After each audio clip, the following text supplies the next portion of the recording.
चलें जी। 15 मिनट्स हमने वेट कर लिया। सो अभी फिर बाकी पार्टिसिपेंट्स जो हैं वो फिर अब यही है कि आप मीटिंग से इसकी जो रिकॉर्डिंग है उसी से आप देख लें।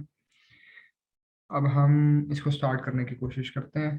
सो फर्स्ट ऑफ ऑल तो एक आइडिया आपको दे दूं कि हम टाइमलाइन के मुताबिक जो है वो किस तरफ हैं, और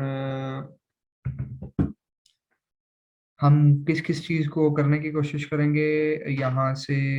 अभी तक हमने कौन कौन सी चीज़ें कवर कर ली हैं और आगे हम किस तरह इसको कोर्स को लेके चलेंगे, ठीक है।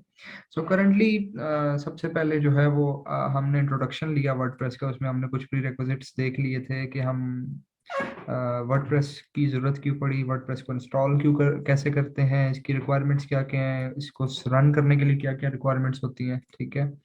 एंड इसके बाद फिर हमारे पास इंट्रोडक्शन टू वर्डप्रेस था, जिसके अंदर हमने सारा वर्डप्रेस का इंट्रोडक्शन लिया। स्लाइड्स के थ्रू मैंने आपको समझाने की कोशिश की कि वर्डप्रेस है क्या, इसको यूज़ किस तरह करते हैं, इसका फ़ायदा क्या है, ये क्यों इतना पॉपुलर हुआ, और फिर इसके यूजेज क्या हैं। फिर इसके बाद वर्डप्रेस का डायरेक्टरी स्ट्रक्चर है, ये भी मैंने आपको एक जनरल ओवरव्यू इसका दिया था। इसमें कुछ चीज़ें ऐसी हैं जो कि ना टेक्निकल हैं। सो टेक्निकल से मुराद मतलब कि वो कोडिंग प्रोग्रामिंग वाली साइड पे जाती हैं। तो जो भी चीज़ें कोडिंग या प्रोग्रामिंग वाली साइड पे जाती हैं वो जस्ट मैं आपको उनका ओवरव्यू देता हूँ, ताकि आपको एटलीस्ट नॉलेज हो कि वो चीज़ क्या है। बाकी उसको, क्योंकि हमारा इस कोर्स का आउटकम या ऑब्जेक्टिव ये है ही नहीं कि हमने प्रोग्रामिंग वाली साइड पे जाना है। सो इस वजह से मैं प्रोग्रामिंग वाली चीज़ों को मैक्सिमम स्किप ही करूंगा, ठीक है। जहाँ कोई बहुत जरूरत पड़ेगी या जो चीज़ फील होगी कि इम्पोर्टेंट है, उसके ऊपर फिर हम थोड़ा सा कर लेंगे डिस्कशन। लेकिन कोशिश मेरी यही होगी कि हम ज़्यादा से ज़्यादा प्रोग्रामिंग को अवॉइड करें, ताकि हर लेवल का स्टूडेंट जो है वो इसको अचीव कर ले। सो उसके बाद फिर विजेट्स का ओवरव्यू, डैशबोर्ड के फीचर्स हमने देखे थे, वर्डप्रेस इंस्टॉल करना भी हमने देख लिया, ठीक है। वर्डप्रेस की सेटिंग्स मैंने आपको कहा था हम बार साथ साथ देखेंगे, परमालिंक्स भी सेटिंग्स के अंदर ही आते हैं, ठीक है। और उसके बाद overview of child themes and uses, ये मैं लास्ट लेक्चर में जो है ना भूल गया था बताना। सो आई थॉट कि ये आपको पहले मैं एक्सप्लेन कर दूं कि ये क्या चीज़ है और इसको हम कैसे लेके चलते हैं। तो सबसे पहले मैं ज़रा अपना जैम्प ओपन कर लूँ। ओके, आई थिंक मेरा जैम्प ऑलरेडी ऑन है। ओके, सो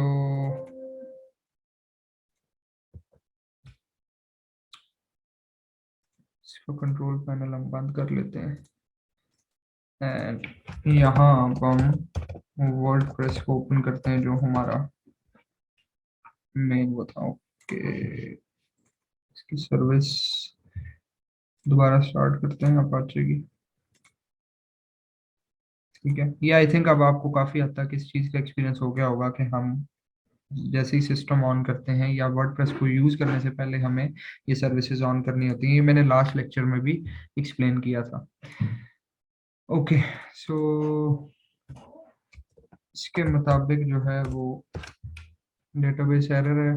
जस्ट मिनट में इसको ज़रा देख लूँ। ओके, एक मिनट मुझे दीजिएगा, मैं ज़रा इसको रिजॉल्व करता हूँ एंड फिर हम अपना मीटिंग को स्टार्ट करते हैं।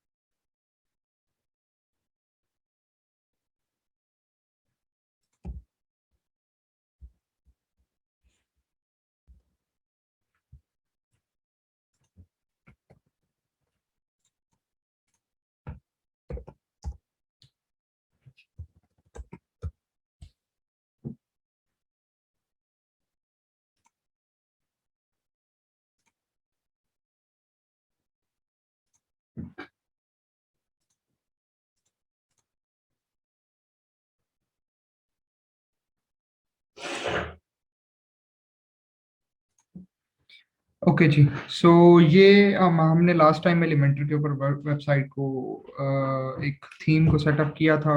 और थीम के बाद हमने एक प्लग इन एलिमेंटर सेटअप करके उसको हमने सेटअप करने की कोशिश की थी, और एक छोटा सा हमने डिजाइन बनाने की कोशिश की थी जिसमें हमने GoDaddy को फॉलो किया था। तो सबसे पहले हम एडमिन डैशबोर्ड को लॉगिन कर लेते हैं। ये भी अब आपको पता होना चाहिए, अब तक आपको ये समझ आ चुकी होगी कि वर्डप्रेस का डैशबोर्ड किस तरह लॉगिन होता है। सो कोड जो कोर्स आउटलाइन है उसके अंदर ये जो overview of child themes and uses है, इसके बारे में मैं कुछ आपको बताना चाह रहा हूँ। एटलीस्ट आपको नॉलेज होनी चाहिए चाइल्ड थीम होता क्या है। हम इसके ऊपर काम नहीं करेंगे, ना ही हम इसको सेटअप करेंगे, क्योंकि हमारा इस कोर्स में इसका कोई कंसर्न नहीं है। चाइल्ड थीम यूज होता है आपके पास जब भी कोई थीम आता है ना, जैसे लेट्स सपोज ये एक थीम है, आपके पास थीम्स है, मैंने आपको डिफरेंट थीम्स बताए थे लास्ट टाइम, हमने ये हेलो एलिमेंटर थीम इंस्टॉल किया था। अब ये तो बहुत बेसिक से फ्री थीम्स होते हैं, ठीक है। लेकिन जो पेड थीम्स होते हैं, जो बड़े लेवल के थीम होते हैं या कॉर्पोरेट वेबसाइट्स बनाने के लिए यूज किए जाते हैं, उन थीम्स का एक चाइल्ड वर्जन भी दिया जाता है। चाइल्ड वर्जन क्या करता है, उस उसमें ये होता है कि वो आपको थीम का स्ट्रक्चर दे देता है और आप उसके अंदर कोडिंग के थ्रू अपनी मर्जी से चीजें ऐड कर सकते हैं, ठीक है। अपनी मर्जी से उसके अंदर आप चेंजेस कर सकते हैं। और इसकी क्या वजह है कि वो चाइल्ड थीम में ही हम करते हैं, हम मेन थीम को क्यों नहीं एडिट करते? उसकी रीजन ये होती है कि एक्चुअली वर्डप्रेस के अंदर ना अपडेट्स हो रही होती हैं डेली बेसिस पे। ये देखें आप डैशबोर्ड के अंदर, आप इधर अपडेट सेक्शन पे आएंगे तो आपको यहाँ अपडेट्स नजर आती हैं। जैसे अभी ये बता रहा है आपकी इस प्लगइन की अपडेट है, तो इस तरह डेली बेसिस पे ना डिफरेंट चीजें अपडेट होती रहती है। तो अगर आपको ऐसे अपडेट्स नजर आ रही हो तो आप उनको वर्डप्रेस को आपने हमेशा कोशिश करनी होती है कि वो अपडेटेड ही रहे। उसके थीम्स, प्लगइन्स और उसकी कोर, तीन चीजें होती हैं जो अपडेट होती हैं, ठीक है। कोर मतलब कि वर्डप्रेस इटसेल्फ, जो पूरा हमने सॉफ्टवेयर वर्डप्रेस की वो जो जिप फाइल इंस्टॉल की थी बिल्कुल स्टार्ट में, ठीक है।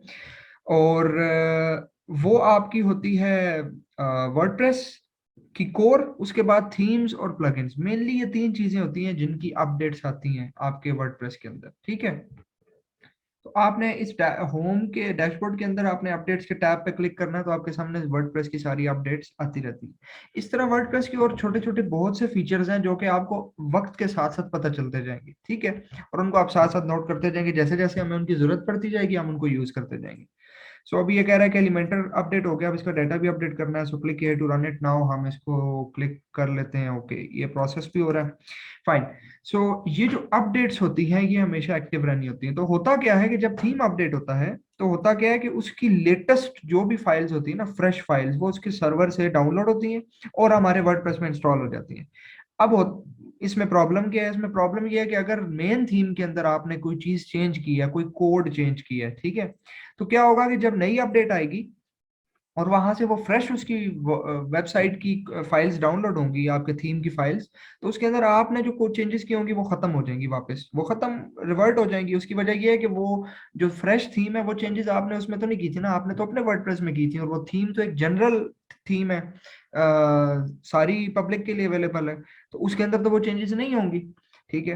तो वो क्या होगा कि जब आपका थीम अपडेट होगा तो अल्टीमेटली आपकी भी वो वाली चेंजेस वैनिश हो जाएंगी, वो आपको दोबारा नहीं मिलेंगी। सो चाइल्ड थीम क्या करता है कि चाइल्ड थीम आपका अपडेट नहीं करता, आपका सिर्फ पेरेंट थीम अपडेट हो जाता है, जो कि मेन थीम होता है, जो कि अगर हम अपीयरेंस में जाके थीम्स में जाएं तो यहाँ ये हमारा मेन थीम है, ठीक है। ये हमारा अपडेट हो जाता है। लेकिन अगर इसका कोई चाइल्ड थीम है, जो चाइल्ड हमने इंस्टॉल किया हुआ है, तो वो फिर अपडेट नहीं होता। उसका फायदा ये होता है कि आप आपका मेन थीम भी अपडेट हो जाता है, मतलब आपको थीम के नए फीचर्स भी देखने को मिल जाते हैं, क्योंकि जो मेन थीम होता है वो आपके चाइल्ड थीम से पूरी तरह से कनेक्टेड होता है, उसके सारे फीचर्स।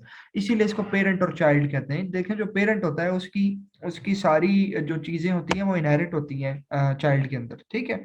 सो इस तरह आपका जो चाइल्ड थीम होता है उसके अंदर पेरेंट की सारी चीजें तो होती ही हैं, प्लस उसमें आप कुछ अपनी नई चीजें ऐड कर सकते हैं।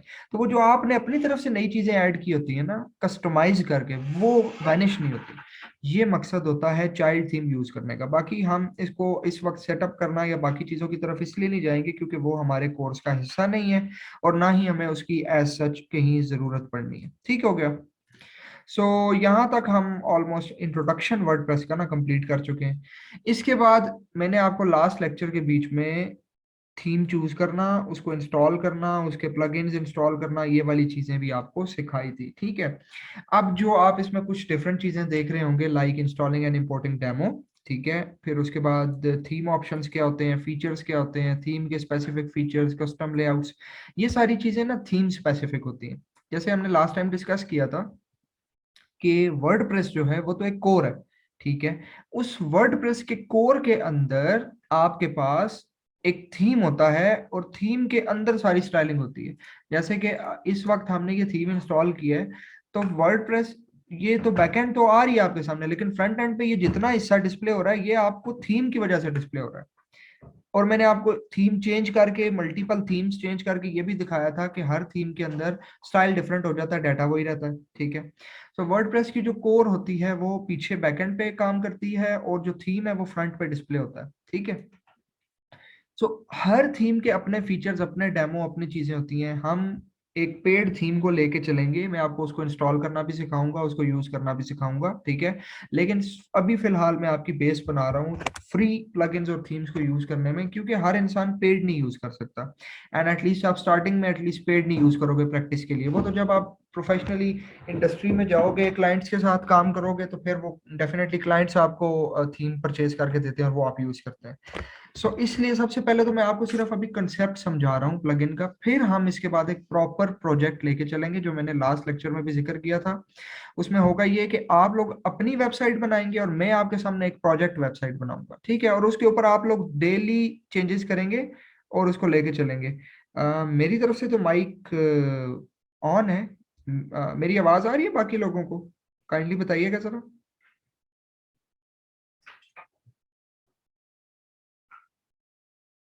मेरी आवाज आ रही है तो प्लीज, ओके ठीक है। तो ये फिर उसामा आरिफ, ये आई थिंक आपका अपना कोई इशू है, अपने मोबाइल वगैरह या सिस्टम में देखें, आवाज सबको आ रही है। ओके।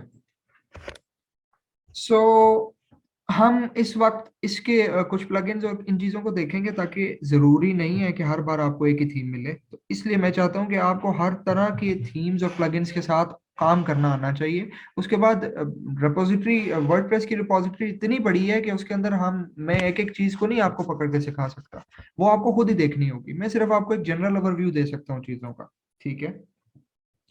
सो ये तो बात हो गई हमारी थीम से रिलेटेड, तो इस पे हम बाद में आएंगे, ठीक है। प्लगइन्स मैंने आपको बता दिए थे, तो अभी मैं थोड़ा सा टाइम लगाऊंगा एलिमेंटर को मजीद कुछ करने में। मुझे सिर्फ 2 मिनट में ये बताइएगा चैट में कि किसी को एलिमेंटर में कोई ऐसा प्रॉब्लम जो कि उसको लगा हो कि ये चीज़ मुझे नहीं समझ आई एलिमेंटर में, या फलां चीज़ जो है वो एलिमेंटर में क्या है। अगर ऐसा कोई किसी का कोई क्वेश्चन है तो प्लीज़ वो कर लें, नहीं तो हम फिर एलिमेंटर को स्किप करके आगे चलते हैं, ठीक है। आप इधर चैट में क्वेश्चंस लिखें प्लीज,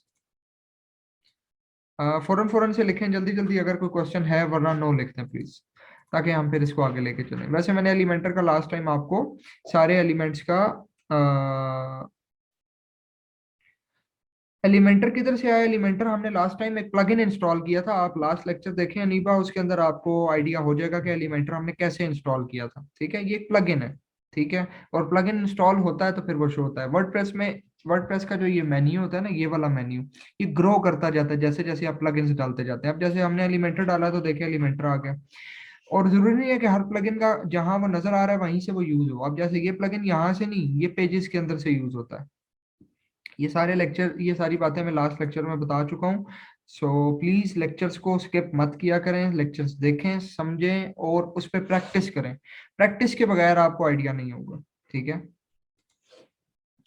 ओके। सो अनीबा, आपको लास्ट लेक्चर देखना होगा इसके लिए, तब आपको इसका आइडिया हो जाएगा। तो एलिमेंटर के बेसिक जो सेक्शंस थे वो हमने सारे ऐड कर लिए थे। हमने सेक्शन डाल लिया था, हेडिंग डाली थी, इमेज डाल लिया था। अब उसकी जगह आप वीडियो डालना चाहें, video, button, icon, spacer, divider, Google maps, ये आपके सामने बेसिक से ऑप्शंस हैं। आई थिंक ये इनका नेम जो है वो इनफ है इनको बताने के लिए कि किस काम के लिए यूज होते हैं। उसके बाद आप देखिए इधर एक डिफरेंस आपको नजर आ रहा है, बेसिक और एक नजर आ रहा है प्रो। प्रो का मतलब ये आपको वर्डप्रेस में ना बहुत जगह नजर आएगा, थीम्स में भी नजर आएगा, प्लगइन्स में भी नजर आएगा। एक होगा बेसिक, एक होगा प्रो, ठीक है। बेसिक होता है फ्री वर्जन, ठीक है। और जो प्रो होता है वो हमेशा होता है पेड वर्जन। तो ये अल्टीमेटली प्लगइन आपको ये कह रहा है कि ये फ्री में तो ये है, लेकिन अगर आप मुझसे ये खरीद लोगे प्लगइन या पेड प्लगइन यूज करोगे, तो आपको ये इतने सारे ऑप्शंस में दे दूंगा, और ये जितने आपको नजर आ रहे हैं, ठीक है। तो ये जो ऑप्शंस हैं वो ये यूज करता है। अच्छा, फिर ये जनरल में नीचे देखें ये ऑप्शंस भी ओपन है, ठीक है। इनको मैं जल्दी जल्दी ना ओवरव्यू दे देता हूँ। अब जैसे हमने ये इमेज लगाया है, तो इमेज बॉक्स का क्या काम होता है, हम यहाँ एक और सेक्शन बना लेते हैं। लेट्स सपोज हम 2 कॉलम सेक्शन बनाते हैं, और उसके अंदर यहाँ मैं प्लस करके ना यहाँ से बेसिक वाले को बंद कर देते हैं और प्रो वाले को बंद कर देते हैं, क्योंकि प्रो वाले हम यूज नहीं कर सकते। वो बता रहा है कि आप ये चीजें यूज कर सकते हैं, लेकिन अगर ये चीजें आपने लगानी है तो ये देखें लॉक बना रहा है इस पे, इसको पे करना पड़ेगा, इसका थीम आपको परचेज खरीदना पड़ेगा। ये आपको at the end last lectures में मैं ये चीजें बताऊंगा कि पे किस तरह करते हैं, या थीम किस तरह परचेज होते हैं, या प्लगइन्स किस तरह पेड मिलते हैं। ये सारी चीजें लास्ट लेक्चर में डिस्कस करेंगे। तो अभी इसको क्लोज कर देते हैं और जनरल में आ जाते हैं। तो जनरल के कुछ बेसिक एलिमेंट्स तो हमने उस दिन देख लिए थे। अब लेट्स सपोज हम यहाँ से इमेज बॉक्स को ड्रैग करके इधर डालते हैं, तो ये देखेंगे एक पूरा बॉक्स बन गया। इधर इमेज लग सकती है, इधर उसकी हेडिंग आ सकती है, इधर कुछ छोटा सा टेक्स्ट आ सकता है, ठीक है। ये मेनली वेबसाइट पे फीचर्स के लिए यूज होता है ये सेक्शन। तो अगर मैं यहाँ जस्ट फटाफट एक छोटी सी एक इमेज लगाता हूँ, लेट्स सपोज ये इमेज लगाता हूँ, इसकी हेडिंग में लिखता हूँ लेट्स सपोज गो डैडी, ठीक है, और इसके यहाँ लोरम इप्सम डमी टेक्स्ट ही रहने देते हैं। तो ये एक सेक्शन बन गया हमारा, ठीक है। इसको मैं उठा के इस सेक्शन में डाल देता हूँ लाइक दिस, ठीक है। इसी तरह अगर हम इसके कॉलम को अच्छा, यहाँ से राइट क्लिक करके हम इस कॉलम को डुप्लीकेट कर सकते हैं। तो मैं अगर इसको डुप्लीकेट करूंगा तो ये हमारा एक एलिमेंट डुप्लीकेट हो गया, कंट्रोल जी से वापस चला जाता है, ठीक है। सो अगर आप कॉलम किसी एलिमेंट पे राइट क्लिक करके डुप्लीकेट करेंगे तो देखें एलिमेंट डुप्लीकेट हुआ है। और अगर आप किसी कॉलम पे, ये इंडिकेशन जो है ना ये कॉलम की है, तो अगर आप किसी कॉलम पे राइट क्लिक करके उसको डुप्लीकेट करेंगे तो वो कॉलम डुप्लीकेट हो जाएगा। तो अब देखें, अब पहले 2 थे, अब यहाँ 3 हो गए। सो अब मैं इसको यहाँ डालना चाहता हूँ, तो फटाफट से मैं इसको यहाँ से डुप्लीकेट भी कर सकता हूँ, ऐसे डुप्लीकेट करके ऐसे मूव कर सकता हूँ ड्रैग करके। या इसमें मेरे पास एक और ऑप्शन ये है कि मैं यहाँ से राइट क्लिक करूँ और यहाँ से इसको कॉपी करूँ और नेक्स्ट कॉलम में जाके इसको पेस्ट कर दूँ, तो ये तब भी पेस्ट हो जाएगा, ठीक है। अच्छा, एक और इसका एलिमेंटर में बहुत अच्छा ऑप्शन ये है कि अगर आपने ये सिर्फ इस वाले को पकड़ा और इस वाले कॉलम में आपने गो डैडी का इसका आप गए स्टाइल में, और यहाँ से आपने जाके लेट्स सपोज इसके कंटेंट में गए और इसकी टाइपोग्राफी में आपने इसका साइज बढ़ा दिया, ठीक है। अब आप चाहते हैं ये काम इस पे भी करना है, इस पे भी करना है, तो बजाय इसके कि आप इन सारों पे अलग अलग करें, आप ये कर सकते हैं, आप इस पे राइट क्लिक करें, यहाँ से कॉपी करें और इस पे जाके सिर्फ पेस्ट स्टाइल करें, ठीक है। तो वो स्टाइल पेस्ट हो जाएगा, टेक्स्ट वही रहेगा। जैसे चलो मैं इसको दोबारा चेंज करता हूँ, एबीसी, इसको हम करते हैं, इसको मैं इसका स्टाइल रीसेट करता हूँ और इसको मैं लिखता हूँ XYZ। तो अगर आप इसको यहाँ से इसको कॉपी करके यहाँ पेस्ट करेंगे तो वो तो ये करेगा कि पूरा स्टाइल पेस्ट कर देगा ऐसे करके। लेकिन हम चाहते हैं कि टेक्स्ट यही रहे, सिर्फ इसका जो हमने चेंजेस इधर अप्लाई किए हैं कोई कलर या साइज की वो इधर आ जाए। तो हम इनको कॉपी करेंगे और यहाँ जाके राइट क्लिक करके पेस्ट स्टाइल पे क्लिक करेंगे। तो आप देखिए टेक्स्ट और कंटेंट वही है, सिर्फ स्टाइल चेंज हो गया है, ठीक है। इसके अलावा आइकन बॉक्स हमने देख लिया था। इस तरह अब आप आए, अब लेट्स सपोज हम एक और सेक्शन, एक फुल विथ सेक्शन बनाते हैं और उसके अंदर हम क्या करते हैं, हम एक इमेज स्लाइडर लगाते हैं। तो हम इमेज कैरोसेल यहाँ डाल देते हैं। ये क्या है, ये एक स्लाइडर होता है, ठीक है। इसके अंदर आप मल्टीपल इमेजेस सेलेक्ट कर सकते हैं। जैसे मैं ये 3 इमेजेस सेलेक्ट करके क्रिएट न्यू गैलरी पे क्लिक करता हूँ और इंसर्ट गैलरी करता हूँ। सो अब ये एक कैरोसेल बन गया। जैसे आपको ना अक्सर वेबसाइट में और पार्टनर्स का सेक्शन नजर आता है, ठीक है, तो ये वो बन गया। इसके बाद यहाँ इसकी सेटिंग्स हैं, आप इसकी सेटिंग्स एक्सप्लोर कर सकते हैं। अच्छा, मैं आप इस तरह एक एक फॉर्म को अगर आपको समझाना शुरू हो जाऊंगा तो बहुत टाइम वेस्ट हो जाएगा ना। इसलिए इन चीजों को आपने खुद एक्सप्लोर करना है। एक्सपेक्ट करता हूं मैं कि आप इसको कर लेंगे, क्योंकि इसके बीच में कोई ऐसी कोई कॉम्प्लेक्स चीज नहीं है। स्टाइल का टैब मैंने आपको समझा दिया था। एडवांस के टैब के अंदर मैं आपको 2 चीजें मेजरली समझा देता हूँ, मार्जिन और पैडिंग, ठीक है। तो मार्जिन और पैडिंग का मैं कंसेप्ट आपको समझा देता हूँ, क्योंकि ये एक इंपॉर्टेंट चीज है। इसको हम पेंट पे समझने की कोशिश करते हैं कि मार्जिन क्या होता है और पैडिंग क्या होती है, ठीक है। सो इसमें हम इस तरह करते हैं कि हाँ,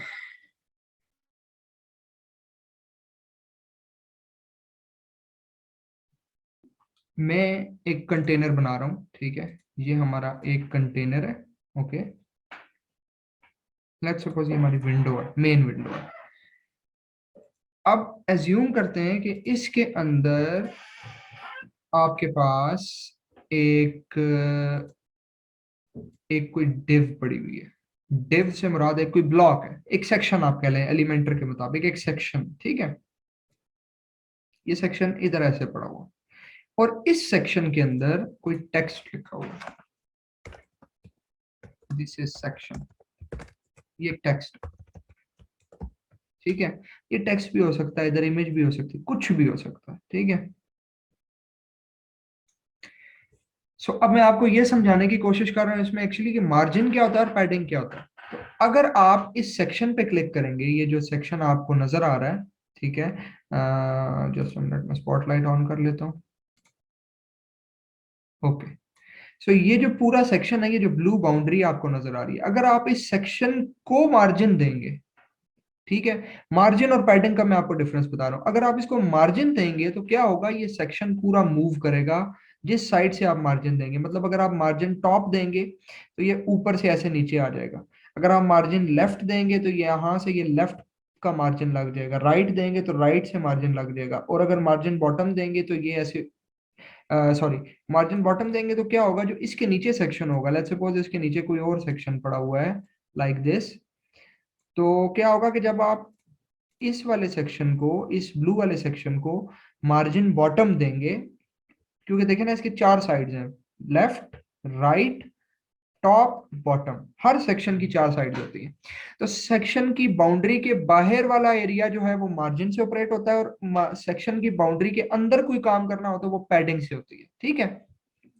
जब हम मार्जिन दे रहे हैं तो आप गौर करेंगे क्या होगा कि वो, लेट्स सपोज अभी हमने मार्जिन टॉप दिया है तो वो ऐसे बिहेव करेगा, वो इस सेक्शन को ऐसे नीचे ले आएगा, क्योंकि आपने इस सेक्शन पे इधर मार्जिन टॉप दिया। अगर आपने मार्जिन लेफ्ट दिया तो वो क्या करेगा, अच्छा देखें, जब मैंने टॉप दिया तो ये पूरा मूव हुआ है, पिंक वाला भी, ठीक है। लेकिन अगर मैं मार्जिन लेफ्ट दूंगा तो वो क्या करेगा, वो सिर्फ इस सेक्शन को मूव करेगा, नीचे वाले सेक्शन का काम नहीं है, क्योंकि नीचे वाला सेक्शन अलग है, ठीक है। इस तरह अगर मार्जिन राइट दूंगा तो वो इस साइड से ऐसे, जिस साइड से, मतलब आप जिस साइड से मार्जिन देते हैं वो साइड से स्पेस बनाना शुरू कर देता है, ठीक है। और अगर आप मार्जिन माइनस में देंगे, मतलब आप प्लस में 1 2 3 10 पिक्सल 50 पिक्सल देंगे तो वो ऐसे मूव करेगा। और अगर आप उसी साइड पे मार्जिन माइनस में देंगे तो वो ऐसे जाना शुरू हो जाएगा, मतलब वो खींचना शुरू कर देगा अपनी तरफ।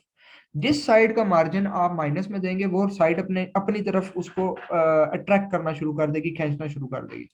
और अगर जिस साइड पे आप मार्जिन प्लस वाली साइड पे देंगे तो वो ऐसे उसको मूव करना शुरू कर देगा, ठीक है। लेकिन मार्जिन बॉटम में क्या होता है, जैसे मार्जिन टॉप में एक डिफरेंट सिनेरियो है कि उसके बीच में पूरा ऐसे मूव होता है, वो नीचे वाले सारे सेक्शंस को धकेल देता है। सेम इसी तरह अगर आप मार्जिन बॉटम अप्लाई करेंगे तो वो क्या करेगा, वो इस सेक्शन को तो नहीं छेड़ेगा, वो इस वाले सेक्शन से मार्जिन देना शुरू कर देगा, क्योंकि यहां से इसके दरमियान में गैप आना है ना, तो ये मार्जिन बॉटम है, ठीक है। सो ऐसे आपके मार्जिन काम करते हैं। अब पैडिंग क्या होती है, ये तो हो गया ना मार्जिन, मार्जिन से पूरा पूरा सेक्शन मूव हो रहा था। पैडिंग क्या करती है, पैडिंग इनर साइड पे इंप्लीमेंट करती है। मतलब कि अगर मैं इसको ग्रे से रिप्रेजेंट करता हूँ, बल्कि इस तरह करते हैं, हम इसको ऐसे इंप्लीमेंट कर लेते हैं कि ये जो ग्रे एरिया है ना, ये ये पैडिंग है, और जो ग्रीन एरिया है ये मार्जिन है, ठीक है। सो मार्जिन जो है वो हमेशा बाहर वाले सेक्शन पे काम करेगा, और जो पैडिंग है वो अंदर काम करेगी। तो क्या होगा कि अगर मैं इसी सेक्शन को पैडिंग टॉप दूंगा, मतलब कि मैं कहूंगा कि पैडिंग टॉप कुछ पिक्सल्स, तो वो क्या करेगा, वो अब सेक्शन को नहीं छेड़ेगा, अब उस सेक्शन वहीं रहेगा, वो उसके अंदर के कंटेंट को ऐसे मूव करना शुरू कर देगा, ठीक है। इस तरह मैं कहूंगा पैडिंग राइट तो वो यहां से ऐसे इधर कर देगा, मैं कहूंगा पैडिंग लेफ्ट तो वो इधर कर देगा, मैं कहूंगा पैडिंग बॉटम तो वो ऐसे ऊपर जाना शुरू कर देगा, ठीक है। या फिर वो सेक्शन को ग्रो करना शुरू कर देगा। इस तरह आपकी मार्जिन और पैडिंग्स काम करती है, ठीक है। अब हम वापस आके इसकी एक लाइव एग्जांपल देखते हैं। लेट्स सपोज ये हमारे पास एक सेक्शन है, और ये आइकन जो है मैं कहता हूँ ये बहुत ऊपर है, इसके साथ जुड़ा हुआ, ठीक है। अब इसके दो तरीके हैं इसको करने के। नंबर वन तो ये कि हम यहाँ से जाएं और यहाँ से हम एक एलिमेंट जिसको हम गैप कहते हैं, गैप या स्पेसर, अगर हमें यहाँ नहीं मिल रहा तो फिर हमें बेसिक में मिलेगा, तो हम यहाँ से ये स्पेसर पकड़ें और इधर ला के इस स्पेसर को डाल दें, और फिर इस स्पेसर को हम जितनी ऐसी यहाँ से स्पेस बढ़ाते जाएं ये नीचे जाता है, ठीक है। एक तो तरीका इसका ये है। इसके अलावा इसी चीज को आप इस तरह से भी मैनेज कर सकते हैं कि आप इस कॉलम की सेटिंग्स में जाएं, क्योंकि ये कॉलम एक ब्लॉक है ना, एक सेक्शन है। तो अभी सेक्शन के आप एडवांस में जाएं तो आपको हमेशा एलिमेंटर में दो चीजें नजर आएंगी, मार्जिन और पैडिंग। ठीक है, तो अब देखिए मैं पैडिंग टॉप, अब ये देखिए नीचे आपको लिखा नजर आ रहा है टॉप राइट बॉटम लेफ्ट। ठीक है, इसको एक मिनट हम खत्म करते हैं। सो अब मैं पैडिंग टॉप अगर देता हूं और ये आपको एक चेन टाइप आइकन बना नजर आ रहा है और ये इस वक्त एक्टिव है इसलिए ये ग्रे, अगर इसको आप अनक्लिक करेंगे तो ये देखेंगे आप एक्टिव नहीं रहा, और जब ये क्लिक करेंगे तो ये एक्टिव हो जाएगा। जब ये क्लिक एक्टिव होगा, ये वैल्यूज, ये जो बटन है ये एक्टिव होगा या ग्रेड होगा, इसका मतलब है कि चारों वैल्यूज आपस में लिंक्ड है, आप किसी एक को भी प्रेस करेंगे तो वो चारों तरफ से इंप्लीमेंट होगा। ठीक है, तो होगा क्या, जब चारों तरफ से इंप्लीमेंट होगा तो सेक्शन ऐसे आपको रिएक्ट करना शुरू करेगा क्योंकि चारों तरफ से उसको ना धकेल रही है कोई चीज। तो अभी हम पैडिंग पे हैं, ठीक है, और पैडिंग पे मैं जरा वैल्यूज को खत्म करके सिर्फ टॉप से ना पैडिंग देने की कोशिश करता हूँ। मैं इसको लेट्स सपोज 60 पिक्सल देता हूँ, तो आप गौर करें ये ऊपर से ना नीचे आ रहा है, बाकी सेक्शन अपनी जगह ही है। ठीक है, इसको मैं जैसे जैसे बढ़ाता जाऊंगा, देखें ये मैंने 100 पिक्सल किया, ये सेक्शन ऊपर से नीचे आता जा रहा है। ठीक है, क्योंकि पैडिंग टॉप अप्लाई है, लेकिन इसकी वजह से नीचे वाला सेक्शन भी धकेला जा रहा है, आपने गौर किया, क्योंकि जारी बात है उसको जगह चाहिए ना, वो जगह बना रहा है। इसी तरह अगर मैं पैडिंग राइट अप्लाई करता हूं तो अब आप देखेंगे ये सेक्शन किस साइड से मूव कर रहा है, आपको एरो नजर आ रहा है, वो अब राइट साइड से सेक्शन को धकेलता जा रहा है। ठीक है, इसी तरह अगर मैं पैडिंग बॉटम अप्लाई करूंगा तो क्या करेगा, वो सेक्शन को डिस्टर्ब नहीं करेगा। जस्ट इसको अगर हम लेट्स सपोज यहाँ 50 पिक्सल लगाते हैं तो ये देखेंगे इसने बॉटम से ना पैडिंग अप्लाई अप्लाई करना शुरू कर दी है, इसने बॉटम से धकेलना शुरू कर दिया चीजों को। ठीक है, इसी तरह अगर लेफ्ट साइड से हम करेंगे तो वो लेफ्ट से वाली साइड से उसको राइट पे करना शुरू कर देगा। ठीक है, इसको आप जैसे जैसे बढ़ाते जाएंगे तो ये आपको देखें, आप सेक्शन को लेफ्ट साइड से पुश करना शुरू कर रहा है। ठीक है, ये तो हो गया इसका इस सेक्शन के इनर सेक्शन का। अब अगर हम मार्जिन पे आ जाते हैं, सेम वही रूल है, लिंक वैल्यूज टुगेदर का मतलब है कि चारों को इंप्लीमेंट करेगा, और अगर आप इसको ऐसे करेंगे तो एक साइड से। अब लेट्स सपोज मैं चाहता हूँ ये जो स्टार, ये पूरा जो सेक्शन है सिर्फ स्टार नहीं, अच्छा जब मार्जिन अप्लाई होगा तो वो पूरे के पूरे ब्लॉक पे अप्लाई होगा, किसी एक सेक्शन पे नहीं होगा। ठीक है, सो ये जो पूरा ब्लॉक है ना, ये पूरा ब्लॉक आप देखेंगे मूव करेगा जैसे मैंने आपको पेंट में करके दिखाया था। सो अगर हम पैडिंग टॉप देते हैं 70 पिक्सल तो आप देखेंगे पूरा ब्लॉक मूव कर गया। अब आपको फील ऐसे हो रहा होगा कि ये पैडिंग की तरह ही मूव हुआ है, लेकिन असल में ये ब्लॉक मूव हुआ है। ठीक है, ये पैडिंग की तरह नहीं मूव हुआ, ये पूरा ब्लॉक मूव हुआ है। ठीक है, इसी तरह अगर इसको मैं लेट्स सपोज 300 पिक्सल करता हूँ तो ये देखें ये नीचे आ गए, अलग ब्लॉक बन गया। ठीक है, ये यूजुअली डिफरेंट किस्म की स्टाइलिंग के लिए यूज होती है ये चीजें। फॉर एग्जांपल कि मैं चाहता हूँ कि मेरा कोई ऐसा स्टाइल है कि मैं ऐसे ना दो इमेजेस दिखाना चाह रहा हूँ, तो ये इस तरह के स्टाइल्स के लिए ये चीजें इस्तेमाल होती हैं। ठीक है, इस तरह वो आपको मार्जिन और पैडिंग पैडिंग जो है वो हर उसमें जरूरत पड़ती है। अच्छा, इसमें एक और चीज आपने बड़ी मेजर याद रखनी है कि मार्जिन माइनस में जा सकता है, मतलब कि जैसे हम इस कॉलम पे वापस आते हैं और इसका मार्जिन अभी हमने 300 पिक्सल दिया हुआ था, तो हम इसी 300 को ना माइनस में कर देते हैं, तो ये देखें ऊपर चला गया, क्योंकि माइनस में, माइनस जैसे प्लस में पुश करता है इस तरह माइनस में वो उसको ऊपर की तरफ भी धकेलता है, सेक्शन से बाहर निकाल देता है। ये भी यूजुअली डिफरेंट किस्म की स्टाइलिंग्स में यूज होते हैं।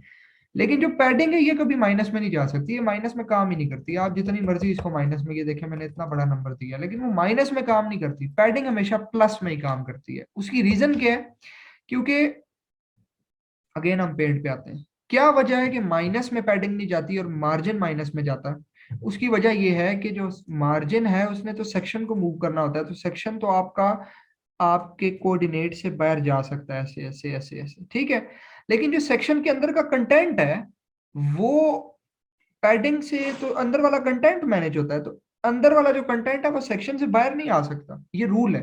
क्योंकि सेक्शन से अगर बाहर आएगा तो मकसद ही नहीं रहा सेक्शन का, फिर तो सेक्शन बनाने की जरूरत ही ना पड़ी ना। तो ये वाला जो कंटेंट है ये इसके अंदर ही मूव कर सकता है, तो इसीलिए मिनिमम ये जीरो पे ही जा सकता है कि वो सेक्शन की बाउंड्रीज के साथ ऐसे करके ना टच कर देगा। ठीक है, पर जैसे मैं आपको ना इधर एग्जांपल देता हूँ, फॉर एग्जांपल अगर हम इस सेक्शन पे पैडिंग 0 अप्लाई कर देते हैं ना, तो वो क्या होगा, वो इसको पकड़ के बिल्कुल इधर साथ टच कर देगा बस, इससे ज्यादा वो बाहर नहीं जा सकता, इसीलिए माइनस में नहीं जा सकता। लेकिन जो सेक्शन इटसेल्फ है ये मूव कर सकता है माइनस में, तो इसलिए ये मार्जिन है। ठीक है, सो ये डिफरेंस है पैडिंग और मार्जिन में, ये आपको हर जगह नजर आएगा। इसके अलावा एक और बेसिक सी चीज है एलिमेंटर के बीच में, आपको हर जगह ये ना एक ऑप्शन नजर आ रहा होगा, ये कंप्यूटर का। ठीक है। इसका मतलब ये है कि आप मोबाइल, टैबलेट और कंप्यूटर के लिए अलग अलग डिजाइन या स्टाइलिंग अप्लाई कर सकते हैं। जैसे मैंने आपको फर्स्ट लेक्चर में ये बात बताई थी वर्डप्रेस के, कि जो होती है आपकी वर्डप्रेस जो है वो रिस्पॉन्सिव होता है, वो मोबाइल को ऑटोमेटिकली एडजस्ट कर लेता है। सो इसका फायदा हमें एलिमेंटर में ये होता है कि अब एलिमेंटर के बीच में ये बहुत अच्छी ऑप्शन है। ठीक है, लेट्स सपोज मैं चाहता हूँ ये जो स्टार है, ठीक है, ये स्टार, इसके मैं स्टाइल पे जाता हूँ, ठीक है, और मैं कहता हूँ कि ये डेस्कटॉप के ऊपर इस साइज में है, ठीक है, या डेस्कटॉप पे लेट्स सपोज थोड़ा सा इसका साइज बड़ा हो जाए, ठीक है, इतना बड़ा हो जाए। लेकिन मैं चाहता हूँ मोबाइल पे इतना बड़ा ना हो, तो मैं क्या करूंगा, मैं सबसे पहले ये नीचे ऑप्शन है रिस्पॉन्सिव मोड का, अपडेट के इसके साथ ये रिस्पॉन्सिव मोड, इस पे आपने क्लिक करना है तो ये ऊपर आपको ये ऑप्शन दे देगा। अब आप इसके मोबाइल पे क्लिक करेंगे तो ये आप मोबाइल का व्यू आ गया, लेकिन स्टार का साइज देखें वही आ रहा है। लेकिन यहाँ आप गौर करें कि जैसे आपने मोबाइल पे क्लिक किया, यहाँ आइकन चेंज होकर मोबाइल हो गया। अब जब आप इसकी स्टाइलिंग मोबाइल पे छोटी करेंगे, ठीक है, तो अब क्या होगा कि ये डेस्कटॉप पे उतना ही बड़ा नजर आएगा, लेकिन जैसे ही मोबाइल पे जाएगा तो अब ये उसका साइज अपने हिसाब से एडजस्ट हो गया। ठीक है। इसी तरह लेट्स सपोज मैं कहता हूँ कि मोबाइल के ऊपर ये रोटेट भी हो जाए, ठीक है, इसको ऐसे करते हैं, वैसे तो खैर डिफरेंस नहीं है, लेकिन मैं जस्ट ऑफ एग्जांपल के लिए। इसके बाद तीसरा मोड है टैबलेट। टैबलेट के ऊपर मैं चाहता हूं कि लेट्स सपोज ये जो स्टार है इसका कलर जो है वो रेड हो जाए, ठीक है। तो अब क्या होगा, इसका फायदा ये होगा कि अब यही एक पेज तीन डेस्कटॉप, तीन चीजों पे डिफरेंटली ऑपरेट करेगा, डेस्कटॉप पे, टैबलेट पे और मोबाइल पे डिफरेंट तरीके से ऑपरेट करेगा। ठीक है। सो अब हम इसके ऊपर आते हैं। अच्छा, अब आप गौर करें कि आपको ये कलर जो है वो तीनों पे सेम नजर आ रहा है। उसकी रीजन क्या है? उसकी रीजन ये है कि प्राइमरी कलर के ऊपर हमें कोई ये वाला मोबाइल वगैरह वाला ऑप्शन नजर नहीं आया, जिसकी वजह से हम इसके कलर को चेंज नहीं कर पा रहे। सो इन शॉर्ट एलिमेंटर के अंदर हम इसको नहीं कर पा रहे। अब यहाँ ये चीजें कुछ वर्डप्रेस की लिमिटेशंस होती हैं जो कि फिर रिजॉल्व होती हैं कस्टम सीएसएस में जाके, उसके ऊपर हम बहुत बाद में आएंगे लास्ट में, क्योंकि अभी आपको वो समझाऊंगा तो वो आपकी बिल्कुल आपको समझ नहीं आती। ठीक। सो अभी के लिए हम लेट्स सपोज साइजेस की बात कर लेते हैं। मैं टैबलेट पे आता हूँ और इसका साइज में थोड़ा सा छोटा कर देता हूँ, ठीक है, लेकिन मोबाइल से बड़ा, और डेस्कटॉप के ऊपर हमने बिल्कुल बड़ा कर दिया। ठीक हो गया। सो अब मैं इसको अपडेट करता हूँ और अब मैं आपको इसको लाइव दिखाता हूँ। अब हम जाते हैं न्यू टैब पे और अपनी वेबसाइट, न्यू वेबसाइट को हम विजिट करते हैं। ठीक है। अब जब हमने विजिट किया वेबसाइट को तो आप देखें ये बड़ा स्टार आ रहा है। ठीक है। अच्छा, अब आपने प्रेस करना है अपनी स्क्रीन, अपने सिस्टम पे F12। F12 जब आप प्रेस करेंगे तो आपके सामने ये आ जाएगा, एक नीचे की बार खुलेगी ऐसी वाली। ठीक है। इसमें आपको ये रिस्पॉन्सिव का एक आइकन नजर आ रहा होगा, ये वाला जहां मेरी स्पॉटलाइट है, इस पे आपने क्लिक करना है तो ये मोबाइल मोड में चला जाएगा। अब आपको देखें ये मोबाइल मोड दिखा रहा है। ठीक है। और फिर आप यहाँ से डायमेंशंस, डिफरेंट फोन्स की डायमेंशंस में भी अपनी वेबसाइट को देख सकते हैं कि आपकी वेबसाइट फोन पे कैसी लगेगी। ठीक है। इसका फायदा ये है कि अगर आपके पास फोन नहीं है उस वक्त करंटली, और आप अपनी वेबसाइट को, या जैसे अभी आपकी वेबसाइट लोकल पड़ी है तो आप इसको फोन पे नहीं देख सकते, तो आप कैसे देख सकते हैं कि मेरी वेबसाइट फोन पे कैसी लगेगी? तो उसका एक तो ये है कि एलिमेंटर यहाँ फोन का डिजाइन भी दिखाता है, प्लस रियल व्यू यहाँ डिजाइन आपको फोन का यहाँ आइडिया हो जाता है। अभी इस वक्त ये हमने सेलेक्ट किया आईफोन एसई, तो ये बता रहा है कि आईफोन एसई में आपकी वेबसाइट कैसी नजर आएगी। इसी तरह हम यहाँ से कहते हैं सैमसंग गैलेक्सी S20 अल्ट्रा, तो ये उसका दिखा रहा है। इसी तरह इसमें एक सबसे ऊपर एक ऑप्शन है रिस्पॉन्सिव, अगर आप इस पे क्लिक करेंगे तो फिर आप इसकी ना स्क्रीन साइज अपने मुताबिक ऐसे एडजस्ट कर सकते हैं। आप देख सकते हैं कि किस स्क्रीन पे कैसे मेरी वेबसाइट रिएक्ट करेगी। तो आप गौर कर रहे हैं कैसे मैं जब इसकी स्क्रीन को छोटा करता जा रहा हूँ तो वो अपने आप को एडजस्ट करते जा रहा है, जैसे पानी होता है, जिस कंटेनर में डालें उस कंटेनर में एडजस्ट करता जा रहा है। ठीक है।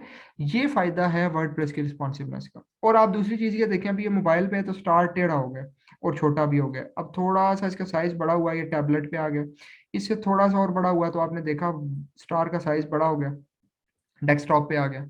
सो ये कुछ चीजें होती हैं जो कि आपकी रिस्पॉन्सिवनेस को हैंडल करती हैं। ठीक है। इसके अलावा एडवांस के टैब के बीच में आपको ये सारे ऑप्शंस बहुत से और नज़र आ सकते हैं रिस्पॉन्सिवनेस के हिसाब से। और सारे इसमें मैं आपको एक मेजर इंपॉर्टेंट ऑप्शन ये बताऊंगा कि लेट्स सपोज मैं चाहता हूं कि मेरे मोबाइल वाले यूजर्स को ये स्टार नज़र ही ना आए। ठीक है, सिर्फ ये टैबलेट और डेस्कटॉप पे नजर आए, मोबाइल पे स्टार ना नजर आए। तो मैं क्या करूंगा, मैं स्टार पे क्लिक करूंगा, मोबाइल व्यू में आऊंगा और यहाँ से रिस्पॉन्सिव को खोल के मैं इसको कहूंगा हाइड ऑन मोबाइल। अब ये गायब हो गया, अब ये मोबाइल पे नहीं नजर आएगा। यहाँ आपको ये इसलिए नजर आ रहा है कि वो बता रहा है कि कोई सेक्शन है यहाँ, क्योंकि यहाँ तो आप एडिट कर रहे हैं ना। लेकिन जब आप इसको अपडेट करके अपने मोबाइल पे जाके, अब जरा आप अपनी स्क्रीन पे इसको खोलें और हम वापस रिस्पॉन्सिव मोड में F12 पे करके जाते हैं और यहाँ से लेट्स सपोज हम S20 अल्ट्रा ही खोल लेते हैं, तो आप देखें आपको स्टार नहीं नजर आ रहा, क्योंकि मोबाइल मोड पे ये गायब हो चुका है। ठीक है, इस तरह की चीजें आप यहाँ से कर सकते हैं। अब मैं आपसे ये एक्सपेक्ट करता हूँ कि ये बाकी ऑप्शंस जो है ना, ये आप एक्सप्लोर करेंगे। मोशन इफेक्ट्स क्या होते हैं, लेआउट क्या होता है, ट्रांसफॉर्म क्या चीज है। ठीक है, जैसे रोटेशन, आप यहाँ से अपने किसी सेक्शन की रोटेशन कर सकते हैं लाइक दिस। ठीक है, ये असल में ट्रांजिशंस होती हैं। ठीक है, जब पेज लोड होता है ना, तो वो इस स्टाइल में लोड होता है। ये जितने भी आपको नजर आ रही है ना ट्रांजिशंस हैं, ये अब जैसे बैकग्राउंड है, मैं कहता हूँ इधर इसका बैकग्राउंड जो है वो इमेज नहीं, हम कलर लगाते हैं और लेट्स सपोज ये कलर है। तो अब ये कलर इम्प्लीमेंट हो गया, लेकिन असल में हमने इसको भी फिलहाल मोबाइल में डिसेबल किया हुआ है, तो हम यहाँ से इसको पहले मोबाइल में इनेबल कर देते हैं। तो आप ये देखें, ये आपको नजर आ रहा है, पीछे रेड कलर हो गया। और ट्रांसफॉर्म में क्योंकि मैंने इसकी रोटेट इंप्लीमेंट की हुई है, तो वो रोटेट भी हो रहा है ये। तो इसका फायदा ये होगा, आप मोबाइल में ये सेक्शन ऐसे आएगा। ठीक है, तो आप इस तरह अपने सेक्शंस को हर तरह से एक्सप्लोर कर सकते हैं, ये आपकी क्रिएटिविटी पे डिपेंड करता है। ठीक है, सो इस तरह मैं अब एक एक ऑप्शन डेफिनेटली एक्सप्लोर करने से तो रहा, इस तरह तो बहुत टाइम लग जाएगा। आपने अब इन सारी चीजों को, इन सारे ऑप्शंस को खुद एक्सप्लोर करना है। दीज आर जस्ट बटन्स, इनसे कोई प्रॉब्लम नहीं होती, कोई आपका लैपटॉप नहीं चलने वाला, कुछ नहीं होगा।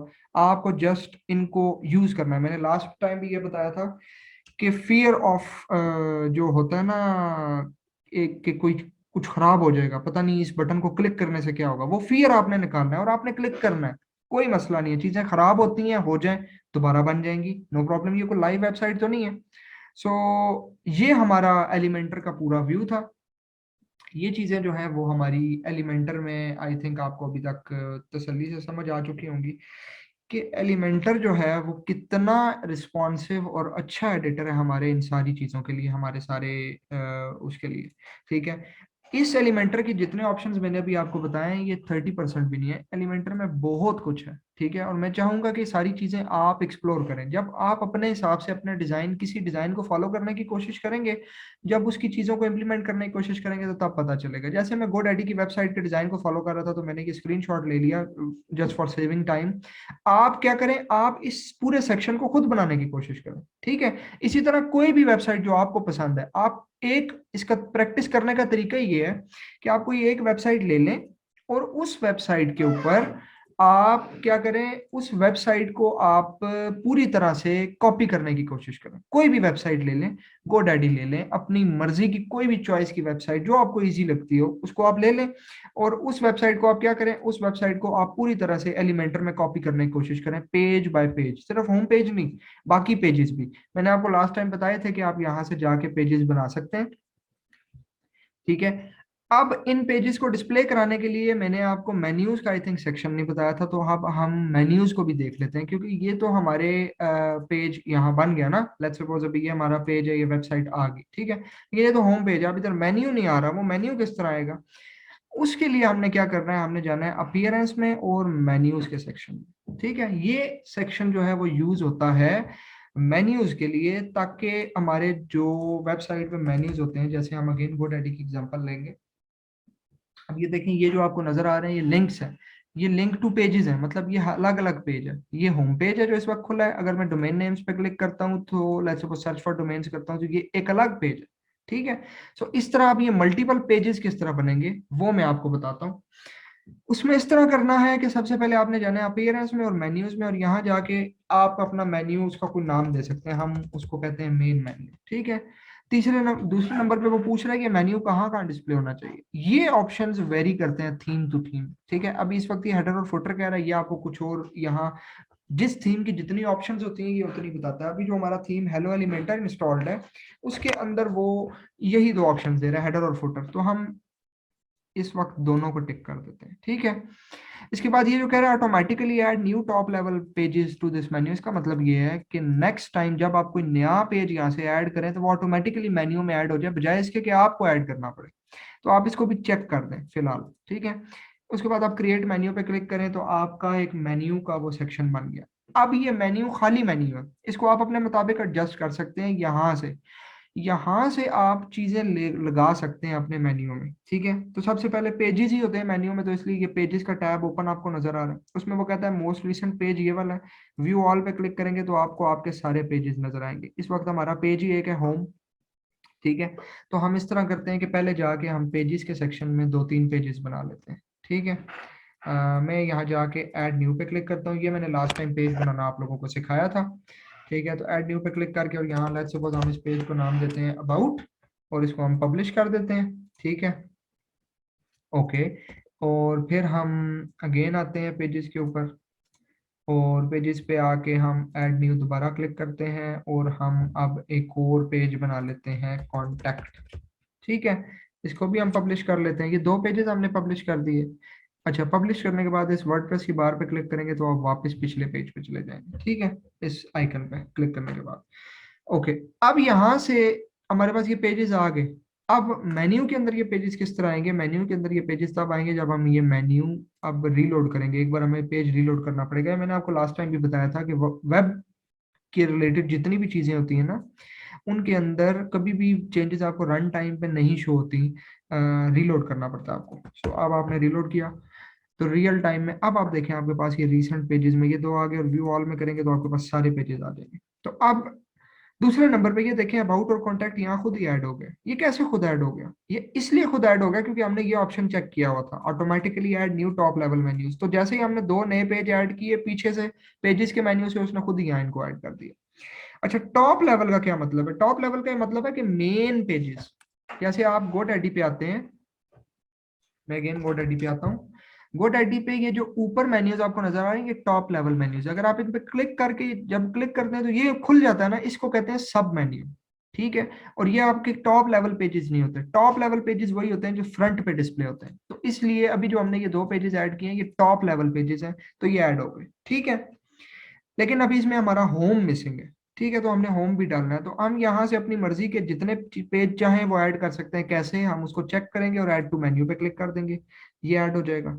इसके बाद आप इनका ऑर्डर भी चेंज कर सकते हैं, लेकिन मैं आपको आहिस्ता आहिस्ता डेमो करके साथ साथ चीजें दिखाता जाता हूँ। सो फर्स्ट ऑफ ऑल हम इसको मेन्यू को सेव करते हैं, ठीक है।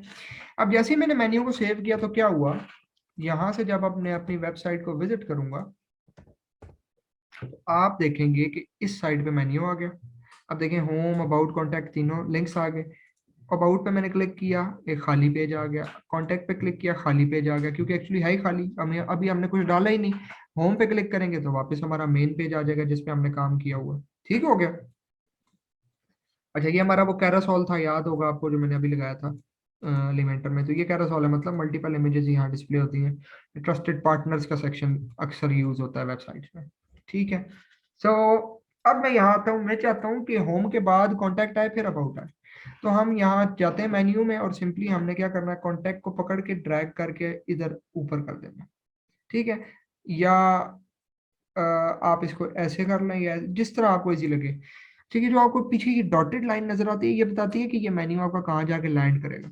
सो फर्स्ट ऑफ ऑल आप अभी मैं आपको सिर्फ ये बता रहा हूँ कि आपने ऊपर नीचे करने से आप इनको प्रायोरिटी चेंज कर सकते हैं। तो आपने इसको ड्रैग करके ऊपर किया, सेव मेन्यू पे क्लिक किया। अब जब आप पेजेस इस पे वेबसाइट पे जाकर रीलोड करेंगे तो आपको होम के बाद कॉन्टैक्ट और फिर अबाउट नजर आएगा, ठीक है। अब देखें आपको होम, कॉन्टैक्ट और अबाउट नजर आ रहा है, ओके। लेकिन हायरार्की के मुताबिक पहले अबाउट होता है फिर कॉन्टैक्ट होता है, तो इसलिए मैं इसको वापस सीधा कर देता हूँ। इसके अलावा लेट्स सपोज मैं चाहता हूँ कि मेरा कोई और मेन्यू है, ठीक है, वो सब मेन्यू में बनाना चाहता हूँ। फॉर एग्जांपल कॉन्टैक्ट के अंदर हम 2-4 पेजेस, या अबाउट के अंदर हम 2-3 पेजेस हम चाहते हैं कि जब कोई बंदा अबाउट पे ऐसे होवर करे तो अबाउट के अलावा नीचे और भी कुछ ऑप्शन हैं जो जिनको हम सब मेन्यू कहते हैं, ठीक है। तो पहले मैं पेजेस के सेक्शन पे जाता हूँ।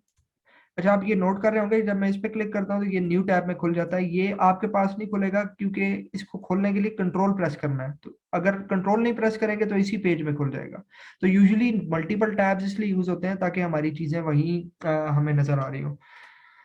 एनीवेज, अब यहाँ हम ऐड न्यू पे क्लिक करते हैं और लेट्स सपोज अबाउट के सेक्शन के लिए हम एक नया पेज ऐड करते हैं, अबाउट कंपनी। ठीक है। अब क्योंकि मैं चाहता हूं कि ये जो अबाउट कंपनी का पेज है ये अबाउट के सेक्शन के अंदर आना चाहिए, तो इसको सबसे पहले तो यहाँ से आप पेरेंट पेज इसका अबाउट सेलेक्ट कर लें। ठीक है, पेज एट्रीब्यूट्स में, क्योंकि हमें पता है कि अबाउट कंपनी जो है वो अबाउट का चाइल्ड है, मतलब अबाउट का सब मेन्यू है। इसको आप पब्लिश कर दें। ठीक है, ये मेन्यू पे चेंज नहीं होगा, मेन्यू पे आपको खुद करना पड़ेगा, और मैं आपको बताता हूँ कैसे, लेकिन जस्ट फॉर एग्जांपल एक एग्जांपल दे रहा हूँ। इसी तरह हम दोबारा जो है एक नया पेज ऐड करते हैं। सो हम इस पे वापस जाते हैं और यहाँ से ऐड न्यू पे क्लिक करते हैं, और अब हम एक और पेज ऐड कर लेते हैं, लेट्स सपोज अबाउट ऑथर। ठीक है, कि जिसने ये वेबसाइट बनाई है। तो ये दो पेजेस है। ठीक है, इसको भी हमने पब्लिश कर लिया। तो कुल मिला के अगर अब हम पेजेस में जाएं तो हमारे पास 5 पेजेस हैं, लेकिन ये सारे ही टॉप लेवल पेजेस हैं। ठीक है, सिवाय इसके। अच्छा, अब देखें, मैंने about author without parent add किया और इसको मैंने इसके साथ ऐड किया। मैंने ये दो इसलिए अलग ऐड किए क्योंकि मैं आपको समझाना चाहता हूँ कि यहाँ से पेरेंट पे ऐड करने का सिर्फ फायदा ये होगा कि आपको ये पता होगा कि ये पेज टॉप लेवल पेज नहीं है, ये किसी मेन पेज का हिस्सा है, चाइल्ड है। ठीक है, लेकिन अगर आप उसको ऐसे भी ऐड करें तो कोई इशू नहीं है। दोनों सूरतों में आप जब आप मेन्यूज को रीलोड करेंगे, ठीक है, मैं दोबारा इसको रीलोड करता हूँ, तो यहाँ आप देखें आपके पास अबाउट और अबाउट कंपनी आ रही है। ठीक है, क्योंकि वो उसका पेरेंट के चाइल्ड वाला रिलेशन हमने बनाया था। लेकिन अबाउट ऑथर ऊपर अलग आ रहा है क्योंकि वो हमने पेरेंट नहीं बनाया। उस इसका अबाउट ऑथर के पेज को ऐड करते हुए हमने उसका पेरेंट पेज नहीं सिलेक्ट किया, तो उसने एज्यूम कर लिया कि about author top level page है। ठीक है, लेकिन अब जब मैं इनको ऐसे चेक करके ऐड करूंगा तो आप ये देखें यहाँ हायरार्की कोई नहीं बनी, यहाँ वो अबाउट के नीचे ही आए। लेकिन ये अबाउट के नीचे आने से क्या होगा, इस वक्त ये टॉप लेवल पेजेस है। मतलब मैं अगर मेन्यू को सेव करूं और मैं यहाँ जाके इसको रीलोड करूं तो आपको ये इधर बाकी जो ऐसे नजर आ जाएंगे, लेकिन हम तो ऐसे नहीं चाहते थे। हम तो चाहते हैं जब बंदा अबाउट पे होवर करे तो उसके नीचे आए, जैसे गोडैडी में आ रहे हैं। उसके लिए क्या करना पड़ेगा, उसके लिए आपको इसको पकड़ के एक स्टेप आगे ड्रैग कर देना, ऐसे करके। अब ये देखें सब आइटम बन गई। इसी तरह आप हायरार्की बनाते जा सकते हैं, इसको पकड़ के इसके आगे कर दें तो ये इसकी सब आइटम बन जाएगी, इसके नीचे कुछ और डालना है उसको और आगे कर दें, वो उसकी सब आइटम बन जाएगी। ठीक है, जैसे मैं आपको इसकी भी एग्जांपल देता हूँ। सबसे पहले हमने सब आइटम किया, इसको सेव मेन्यू करते हैं और हम यहाँ से रीलोड करते हैं। तो अब आप देखें होम और कॉन्टैक्ट और अबाउट के अंदर अबाउट ऑथर और अबाउट कंपनी आना शुरू हो गया। ठीक है, लेकिन मैं इसको लेट्स सपोज और नीचे लेके जाता हूँ, मैं इसकी भी एक और थर्ड लेवल हायरार्की बना देता हूँ। तो अब क्या है, अब देखें कॉन्टैक्ट के अंदर अबाउट और अबाउट के अंदर अबाउट ऑथर, इसको कहते हैं 3 लेवल सब मेन्यू। ठीक है, या 3 लेवल हायरार्की। अब रीलोड करने तो देखें मेन पेजेस दो हैं, होम और कॉन्टैक्ट, लेकिन कॉन्टैक्ट के अंदर उसने कहा अबाउट है, अबाउट के अंदर अबाउट ऑथर और कंपनी है। तो इस तरह आप हायरार्कीज बनाते ही जा सकते हैं जितनी आपको चाहिए हो। अब हम इसको वापस रिवर्ट करते हैं। हमारे मेन ये है कि होम कॉन्टैक्ट अबाउट और अबाउट के अंदर अबाउट ऑथर और अबाउट कंपनी हमने देना था। सेव करते हैं, अपने मेन्यू को वापस हम देखते हैं। सो अब आप देखें आपके पास एक मेन्यू प्रॉपर सेटअप हो गया। अच्छा, डिस्प्ले लोकेशन जो थी वो आप देखेंगे हमने सेलेक्ट किया हेडर और फुटर, तो इसको हेडर और फुटर दोनों जगह शो होना चाहिए। सही है, तो ये देखें वो हेडर में भी नजर आ रहा है और फुटर में भी नजर आ रहा है। अब ये फुटर में यहाँ क्यों नजर आ रहा है, ये थीम की लोकेशन, ये थीम में डिसाइड होता है। ठीक है, और कुछ थीम्स इसको चेंज करने की ऑप्शन देते हैं, कुछ नहीं। जैसे अब ये थीम बेसिक थीम है, फ्री थीम्स मेनली बहुत लिमिटेड होते हैं। फ्री थीम्स के अंदर आपको ऑप्शंस बहुत कम नजर आती है। ठीक है, इसीलिए पेड थीम्स यूज करते हैं प्रोफेशनल, ताकि हर चीज का आपके पास ऑप्शन हो। ठीक है, फिर प्रोफेशनल्स को क्योंकि प्रोग्रामिंग भी आती होती है, तो जो पेड थीम होते हैं उनमें भी बहुत सी लिमिटेशंस होती हैं, क्योंकि क्लाइंट्स की बहुत सी रिक्वायरमेंट्स ऐसी होती हैं जो कि वो फिर आपको थीम में नहीं मिलती, रॉ मिलता है आपको डाटा। ठीक है, तो उसको आपको क्लाइंट के मुताबिक फिर थोड़ा सा मोल्ड करना पड़ता है, वो फिर कस्टमाइजेशन हैं, वो हम लास्ट में एक लेक्चर में कुछ बेसिक लेवल की कस्टमाइजेशन हम देख लेंगे। सो ये हमारा फिलहाल मेन्यू का सेक्शन था। ठीक हो गया। अब मेन्यू में एक और चीज ये है कि फॉर एग्जांपल कोई एक ऐसा पेज आप इस मेन्यू में देना चाहते हैं जो कि आपके इस वर्डप्रेस का हिस्सा नहीं है। फॉर एग्जांपल मैं फेसबुक का पेज देना चाहता हूँ। ठीक है, मेरा को फेसबुक का यूआरएल है, फेसबुक मतलब मेरे फेसबुक का कोई लिंक है, ठीक है, मैं चाहता हूँ इधर मैं फेसबुक का लिंक भी दूं, तो मैं क्या करूंगा, मैं मेन्यूज में जाऊंगा और यहाँ से ये कस्टम लिंक्स का टैब खोलूंगा और इधर मैं अपनी मर्जी का यूआरएल दे सकता हूँ। इधर वो इधर पेज नहीं सिलेक्ट करने का मुझे ऑप्शन दे रहा, इधर मैं कुछ भी लिख सकता हूँ। लेट्स सपोज मैं यहाँ लिखता हूँ https://www.facebook.com/ लेट्स सपोज ABC में, फॉर एग्जांपल मेरा यूजर नेम है और इसका टाइटल मैं देता हूँ फेसबुक। इसको मैं ऐड टू मेन्यू करता हूँ, ये मैंने मेन्यू में ऐड कर दिया। इसको मैं सेव करता हूँ और इस तरह हम एक और लेट्स सपोज हम यूट्यूब का कहते हैं, तो हम कहते हैं https://www.youtube.com, ठीक है, सिर्फ यूट्यूब कह देते हैं। और इसको मैं लिंक का टेक्स्ट देता हूँ यूट्यूब, जो आप यहाँ लिखेंगे वही फ्रंट पे डिस्प्ले होगा, ठीक है। तो मैं इसको अगर यूट्यूब कहता हूँ, सेव मेन्यू पे क्लिक करता हूँ। अब जब मैं इधर आके वेबसाइट को रिलोड करूंगा तो आप देखें कि ये आपको सॉरी, इसको हमने ऐड नहीं किया। सो हमने इसको ऐड नहीं किया था जिसकी वजह से वो ऐड नहीं हुआ, तो इसको दोबारा करते हैं www.youtube.com और इसको मैं कहता हूँ यूट्यूब। इसको ऐड टू मेन्यू करते हैं और इसके बाद सेव मेन्यू करते हैं और अब जब रीलोड करेंगे तो आप देखें यहाँ होम, कॉन्टैक्ट, अबाउट, उसी तरह उसका सब मेन्यू और आगे दो लिंक्स आ गए। लेकिन ये लिंक्स आपकी वर्डप्रेस के नहीं है, ये तो वर्डप्रेस के पेजेस हैं लेकिन ये वर्डप्रेस के नहीं है, लेकिन फिर भी ये यहाँ शो हो रहे हैं और इनका फायदा क्या है। अब आप जब फेसबुक पे क्लिक करेंगे तो आप facebook.com पे चले जाएंगे, लाइक दिस। ठीक हो गया, ओके। ये हमने एबीसी लिखा था तो वो कोई ऑर्गेनाइजेशन जो भी थी वो आ गई। इसी तरह अगर हम YouTube पे क्लिक करेंगे तो आप YouTube पे चले जाएंगे। तो इसका बेनिफिट ये होता है कि आप जो है वो एक्सटर्नल लिंक्स दे सकते हैं, ठीक है। अब इसमें एक और ऑप्शन ये है कि आप लेट्स सपोज आप चाहते हैं कि यहां से आप अपनी वर्डप्रेस की कोई पोस्ट का लिंक शो कराना चाहते हैं, तो आप यहाँ से कोई पोस्ट भी दिखा सकते हैं। फॉर एग्जाम्पल आप चाहते हैं हेलो वर्ल्ड वाली मेरी पोस्ट भी यहाँ शो, इस पे क्लिक करने पे यूजर डायरेक्ट मेरी पोस्ट पे चला जाए। ये एक प्रैक्टिकल ऑप्शन नहीं है, यूजुअली ऐसे होता नहीं है, लेकिन मैं जस्ट फॉर एग्जाम्पल आपको डेमोन्स्ट्रेशन के लिए समझा रहा हूँ। तो अब ये देखें पोस्ट का टाइटल आ गया, इस पे क्लिक करेंगे तो ये आपको उस पोस्ट पे ले जाएगा जो हमने फर्स्ट टाइम पहली बार पोस्ट बनाई थी। ठीक हो गया। सो इस तरह से आपका जो मेन्यू है, मेन्यू की सेटिंग्स आती है। अच्छा, इसके बाद फिर क्या होता है, मेन्यू के बहुत से और भी ऑप्शंस आ सकते हैं, आइकन्स भी आते हैं, बाकी चीजें भी आती हैं।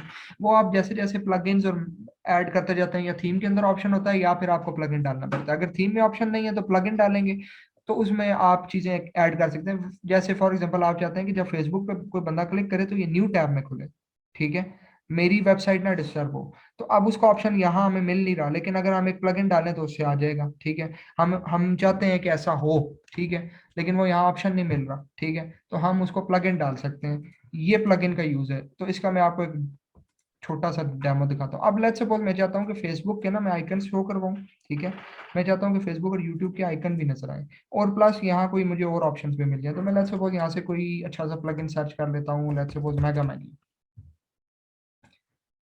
अपने प्लगइन को इनहेंस करने के लिए, ठीक है, ये एक मेरे पास free plugin max mega menu आ गया, ठीक है, इसी को हम इंस्टॉल कर लेते हैं।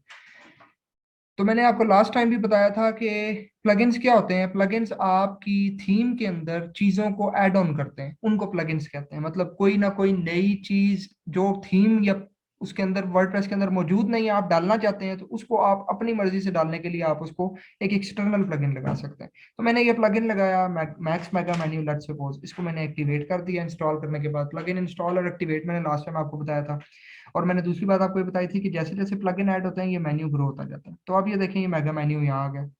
तो अब अगर आप इस मेगा मेन्यू पे क्लिक करेंगे तो आपके सामने ये मेन्यू की पोजीशंस आ गई। और अगर आप यहाँ से अपीयरेंस में जाके मेन्यूज पे जाएंगे, ठीक है, अब हम देखते हैं कि इस प्लगइन ने यहाँ कुछ ऑप्शन दिया है कि नहीं।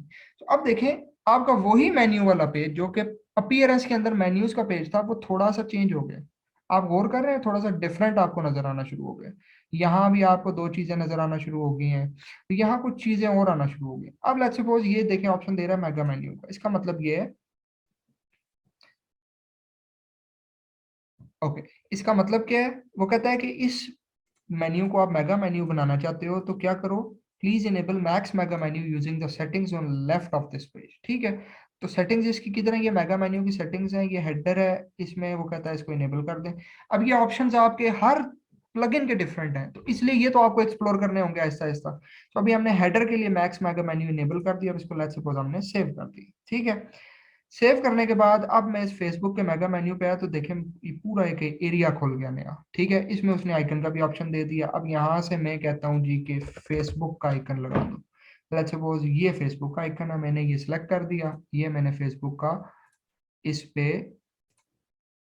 फेसबुक का हमारा आइकन लग गया। इसके बाद सेटिंग्स में हमारे पास और भी ऑप्शंस हैं, हम इसमें टेक्स्ट हाइड कर सकते हैं। अच्छा, हम आइकन की पोजीशन, मेन्यू, इसके अलावा इसमें होगा यकीनन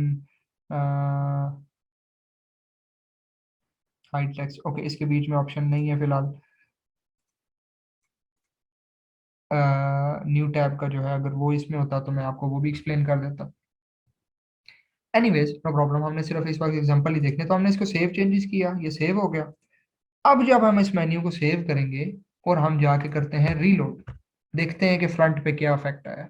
तो अब ये देखिए मेन्यू का स्टाइल चेंज हो गया, मेन्यू वही है, बेस भी वही थी, लेकिन अब ये देखिए ये आपको फेसबुक आइकन नजर आना शुरू हो गया। अब इधर आपको फेसबुक नहीं लिखा नजर आ रहा, काम वो कर रहा है, लेकिन ये फेसबुक का आइकन नहीं है आप, ठीक है। सो इस तरह से अब देखें, वही अपीयरेंस का मेन्यूज का पेज था, वही वर्डप्रेस है, लेकिन इसके अंदर एक नई ऑप्शन हमारे पास जो पहले नहीं आ रही थी अब आना शुरू होगी। ये कैसे हुआ? ये एक प्लगइन के थ्रू हुआ, एक एड ऑन के थ्रू हुआ। ये इस तरह एड ऑन्स काम करते हैं। तो जब आपके प्लगइन या थीम में कोई ऑप्शन आपको नहीं मिल रही होती है और आपको कोई नई ढूंढनी होती है या आपको कोई नई चीज लगानी होती है, तो आप इस तरह से उसके अंदर इंप्लीमेंट कर सकते हैं। सो ये आपका फायदा होता है डिफरेंट किस्म के प्लगइन्स ऐड करने का, विजेट्स ऐड करने का और मेन्यूज ऐड करने का, ठीक है। अच्छा, मेन्यूज हमने देख लिया, अब हम आते हैं विजेट्स के ऊपर, ठीक है। विजेट्स को हालांकि पहले बताना चाहिए था, लेकिन विजेट्स जो है वो मेरी नज़र में बाकी चीज़ों से ज़्यादा इम्पोर्टेंट, बाकी चीज़ें ज़्यादा इम्पोर्टेंट थी आपको पहले एक्सप्लेन करना, ताकि आपके विजेट्स के कंसेप्ट को आप सही तरह से समझ सकें। अच्छा, विजेट्स क्या होती हैं? अच्छा, इस तरह करते हैं कि विजेट्स को हम नेक्स्ट उसमें ब्रेक के बाद जो है वो करने की कोशिश करते हैं। अभी 1:11 हो गए, तो 1:15 पे हमारी प्रेयर्स हैं, तो वो हमारी हाफ आवर की ब्रेक होगी। तो वो जोर की नमाज के बाद फिर इंशाल्लाह दोबारा हम उसको ना कंटिन्यू करेंगे, ठीक है। सो विजेट्स का सेक्शन जो है फिर हम उसके बाद अपने नेक्स्ट उसमें देख लेते हैं, लेकिन अभी मैं जनरल, हमारे पास 2-3 मिनट्स हैं, तो मैं आपको एक ओवरव्यू दे देता हूँ। अपीयरेंस के अंदर ही जैसे मेन्यूज है, इस तरह विजेट्स आती हैं। विजेट्स का फायदा ये होता है कि आप यहाँ से इस पे प्लस करके, या आपके पास पूरे ऑप्शन आप कुछ भी डाल सकते हैं विजेट के अंदर, ठीक है। और मैं तब तक ना एक दोबारा से वो व्यू क्रिएट कर देता हूँ जो मैंने लास्ट टाइम किया था, इन 2-3 मिनट में। मैंने आपको बताया था हमारे वर्डप्रेस के डिफरेंट टेम्पलेट्स होते हैं, जिसमें आपका left side bar, right side bar होता है। तो इस वक्त हम राइट साइड बार वाला लेआउट लेके चलते हैं, क्योंकि मैं आपको जो समझाना चाह रहा हूँ वो आई थिंक इसमें कवर हो जाएगा, ठीक है। सो ये हमारे 2 सेक्शंस हो गए, ठीक है। और इसमें मैंने आपको बताया था कि ये आपका मेन कंटेंट हो गया, ये वाला सेक्शन जिसको बॉडी भी आप कह सकते हैं, और ये आपकी साइड बार होगी जो कि एक्चुअली राइट है, ठीक है। तो ये हमारा इस टेम्पलेट का नाम है राइट साइड बार, ठीक है। ये हमारा राइट साइड बार टेम्पलेट है, ठीक है। ओके, इसको, ये हमारा राइट साइड पर टेम्पलेट है और ये हमारा मेन कंटेंट हो गया, ठीक है। यहाँ हमारा पूरा पेज का कंटेंट डिस्प्ले होता है, और ये वाला सेक्शन एरिया छोड़ दिया जाता है विजेट्स के लिए। और ये हम अपने मुताबिक भी एडजस्टमेंट कर सकते हैं, लेकिन नॉर्मली ये 70% होता है और ये 30% होता है, ठीक है। ये रेशो होती है आपके पेज को डिवाइड करने की साइड बार। तो विजेट्स जो होती है ना, वो मेनली साइड बार्स के अंदर काम करती है, मेनली, ठीक है। इसके अलावा दूसरे नंबर पे विजेट्स जो काम करती हैं, विजेट्स का मेन काम होता है फुटर में, ठीक है। सो फुटर जो हमारा होता है, फुटर में एक बात ये होती है कि फुटर वाला जो हमारा एरिया होता है वो हमारा साइड बार वाले एरिया में नहीं आता। तो मैं यहाँ तक साइड बार को ऐसे क्लोज करता हूँ, ठीक है। ये हमारी साइड बार है, और नीचे वाले एरिया को ना मैं फुल कर देता हूँ, क्योंकि असल में नीचे हमारा फुटर शुरू हो जाता है। तो जो फुटर होता है वो फुल विड्थ होता है, उसमें साइड बार वाली डिवीजन नहीं होती। तो अगर मैं लेट्स सपोज इधर फुटर बनाता हूँ ना, तो फुटर ऐसे फुल विड्थ होगा, लाइक दिस, ये हमारा फुटर है। तो इस तरह का कुछ लेआउट होता है। आप वेबसाइट पे भी गौर करेंगे ना तो आपको ऐसा ही नजर आएगा कि ये देखें, आपका ये तो फुल विड्थ है और नीचे फुटर भी फुल विड्थ है। लेकिन अगर आप किसी पोस्ट पे जाते हैं, लेट्स सपोज ये पोस्ट है, इस वक्त हमारा इसके ऊपर इस पे भी फुल विड्थ है, लेकिन अगर हम इस पे right side bar layout apply करें तो फिर क्या होगा कि फुटर आपका फुल होगा लेकिन वो बाकी एरिया ऐसे हो जाएगा। ठीक है। सो विजेट्स जो है वो इन दो जगहों पे काम करती हैं, फुटर में और राइट साइड बार में। मेन कंटेंट में भी विजेट्स यूज हो सकती हैं लेकिन मेनली होती नहीं है, यूज नहीं होती, वहां प्रैक्टिकली प्लगइन्स यूज होते हैं। ठीक है। लेकिन राइट साइड बार और फुटर में मेनली विजेट्स ही यूज होती हैं आपकी। ठीक है। विजेट्स आपकी लेट्स सपोज कोई कैलेंडर आ गया, आपकी कोई फेसबुक की विजेट है जो फेसबुक के पेज का डाटा शो करती है, कोई आपका इंस्टाग्राम की फीड आ गई, या फिर आपका अबाउट अस का थोड़ा इंट्रोडक्शन आ गया, या फिर उसके बीच में कुछ छोटा contact form subscription, newsletter subscription आ गई। ये सारी चीजें इसमें होती हैं। ठीक है। तो यहाँ हम इसको अभी पॉज करते हैं और इंशाल्लाह फिर हम वापस आते हैं ब्रेक के बाद। ठीक है। Thank you. म्यूट थी। सो चैट में जितने लोग अवेलेबल हैं प्लीज वो मैसेज कर दें, और बाकी अब हम स्टार्ट कर रहे हैं। सो अगर कोई ऐसी चीज है जो कि आपको अब समझ नहीं आती, या जो लोग क्लास में नहीं है, वो फिर यही है कि आप वो वीडियो को देख के कंटिन्यू कर सकते हैं। सो लेक्चर ब्रेक से पहले हम विजेट्स के ऊपर हमने सोचा था कि हम डिस्कशन करेंगे। ठीक है। सो विजेट्स जो है वो थीम टू थीम वेरी करती हैं। ठीक है। हर थीम की अपनी विजेट्स हो सकती हैं और विजेट एरियाज हो सकते हैं। मेनली मैंने आपको एरियाज बताए थे कि विजेट्स साइड बार और फुटर में यूज होती हैं, लेकिन इसके अलावा विजेट्स और भी जगहों पे यूज हो सकती हैं, लेकिन मेनली इन जगहों पे यूज होती हैं। फिर ये हर थीम पे डिपेंड करता है। अब जैसे ये जो हमारा करंट थीम है, इसके अंदर कोई विजेट एरिया नहीं है। ठीक है। एक मेगा मेन्यू विजेट्स है। ठीक है।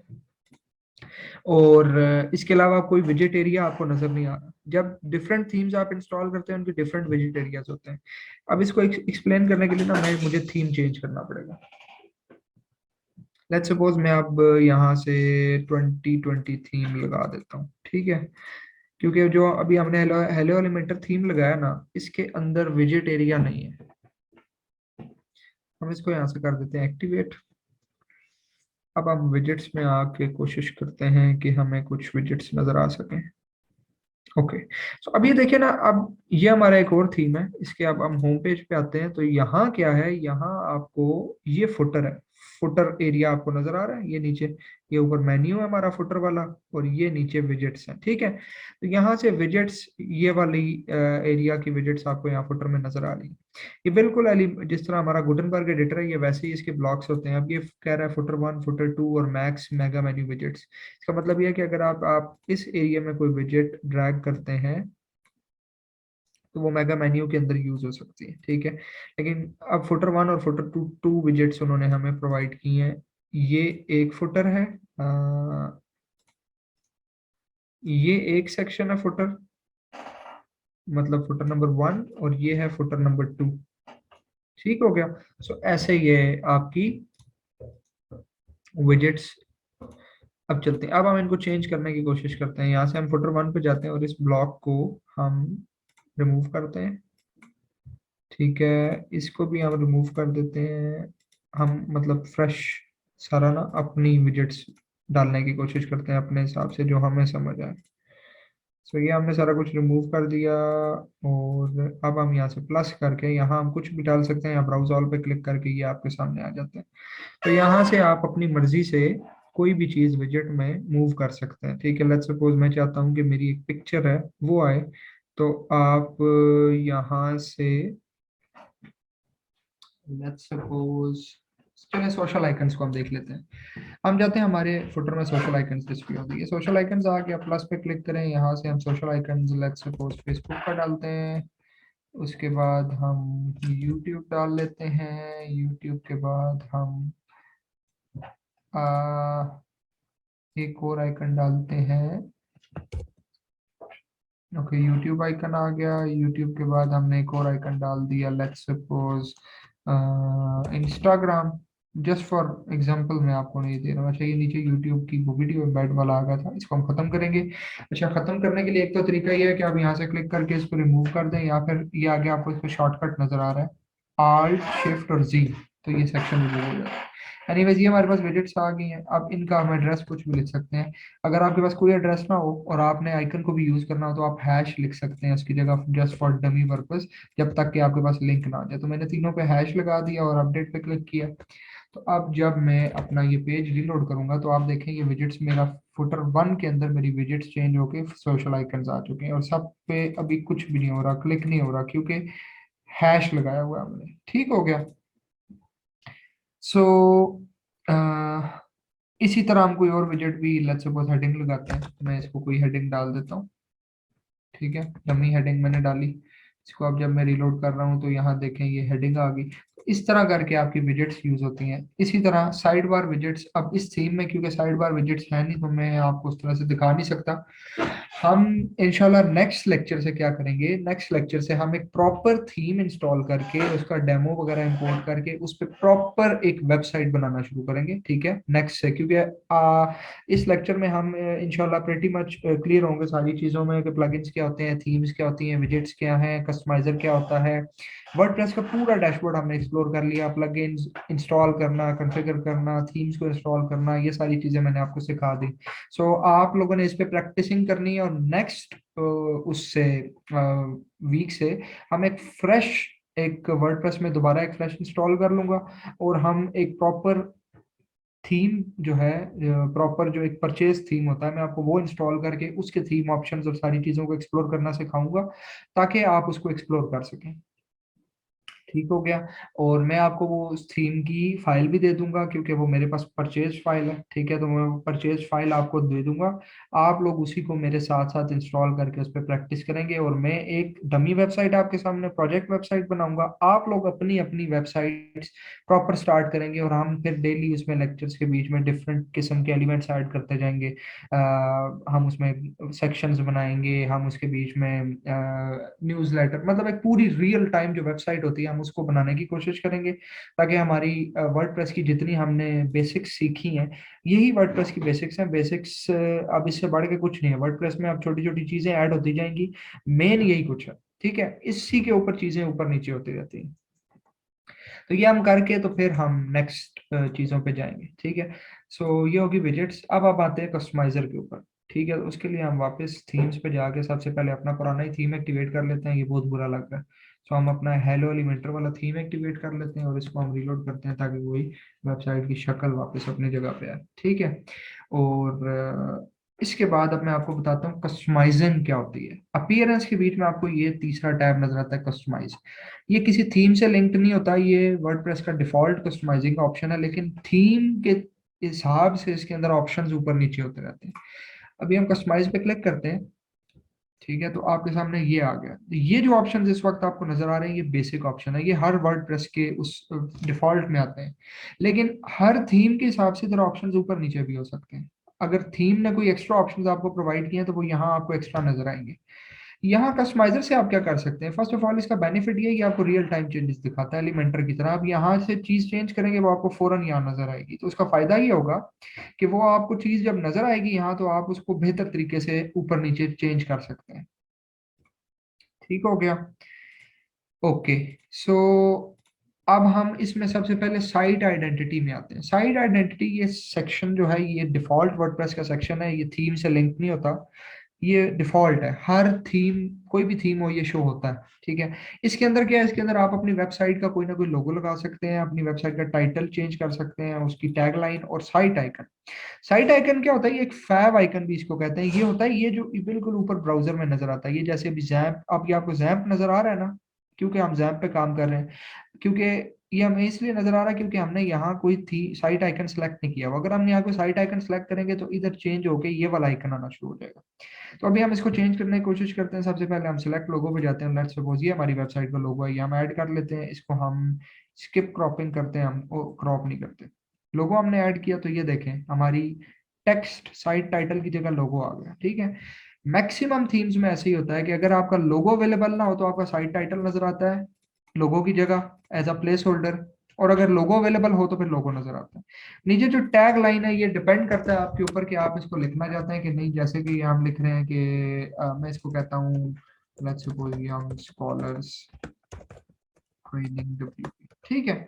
एक टैग लाइन है। और अगर आपको नहीं पसंद, आप चाहते हैं नहीं यार सिर्फ लोगो ठीक है, तो इसको खत्म कर दें। इसको एम्प्टी कर देंगे तो ये खत्म हो जाएगी, ठीक हो गया। यहाँ हमारा मेन्यू है, ये हमारा लोगो है, तो प्रीटी मच हमारा हेडर काफी हद तक सेट हो गया। फिर साइट आइकन की बात है। साइट आइकन जो है उसकी रिक्वायरमेंट ये होती है कि वो 512 बाई 512 मतलब के स्क्वायर डायमेंशन होनी चाहिए। कोई भी इमेज हो वो स्क्वायर डायमेंशन होनी चाहिए, ठीक है। सो हम कोई डमी फैव आइकन ना, WordPress fav icon let's suppose हम डाउनलोड कर लेते हैं, क्योंकि अभी हमारे पास कोई और फैव आइकन तो है नहीं। तो हम इस तरह करते हैं कि, बल्कि आप गूगल पे जाके ये भी लिख सकते हैं फैव आइकन जनरेटर, बहुत से ऑनलाइन इसके वो हैं वेबसाइट है जहाँ से आप फैव आइकन जनरेट कर सकते हैं। आप अपने लोगों का भी कर सकते हैं। मतलब लेट्स सपोज मैं चाहता हूँ कि मेरा जो फॉर एग्जांपल ये एक लोगो है, ठीक है, मैं इसका फैव आइकन जनरेट करना चाहता हूँ, ठीक है। तो वो इसका मुझे फैव आइकन ऐसे करके जनरेट कर देगा। कंटिन्यू विद दिस पिक्चर, और ठीक है, ओके। इसको हम जनरेट करते हैं और जनरेट करके अब हम इसको डाउनलोड करने की कोशिश करते हैं, या ओके। सो ये लंबा काम है, इसको थोड़ा सिंपली हम डाउनलोड फाइव आइकन लिखते हैं गूगल पे।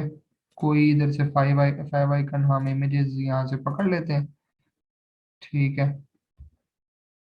कोई भी बेसिक सा फाइव आइकन हम यहाँ से पकड़ लेते हैं। लेट्स सपोज हम अ,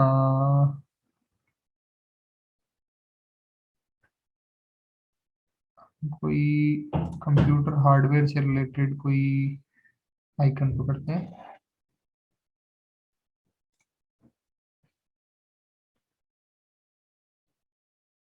लेट्स सपोज ये एक आइकन, ठीक है, जस्ट फॉर एग्जांपल मैं आपको सिर्फ एक एग्जांपल इसमें दिखाना चाह रहा हूँ। अच्छा, 512 बाई 512 रिकमेंडेड साइज है, ठीक है, जो इन्होंने लिखा हुआ है।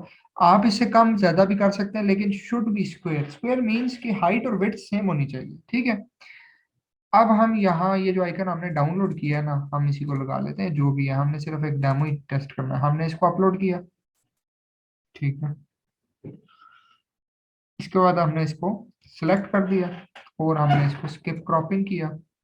तो आप गौर करें, अब जैम की जगह ये आ गया। अब जब आप इसको पब्लिश करेंगे और जब आप इस वेबसाइट को रीलोड करेंगे, अच्छा, मैंने आपको एक और चीज बताई थी कि अगर कभी यहाँ आपको शो ना हो रहा हो तो आपने शिफ्ट F5 प्रेस करना है, ठीक है। तो आपने रीलोड किया तो आप देखें आप आइकन चेंज हो गया। अब यहाँ ये आइकन आना शुरू हो गया, जैम का नहीं आ रहा। अब जिस जिस पेज को रीलोड करते जाएंगे उस पर आता जाएगा, क्योंकि जब तक पेज एक बार रीलोड नहीं हो जाता तब तक तो आइकन चेंज नहीं होता।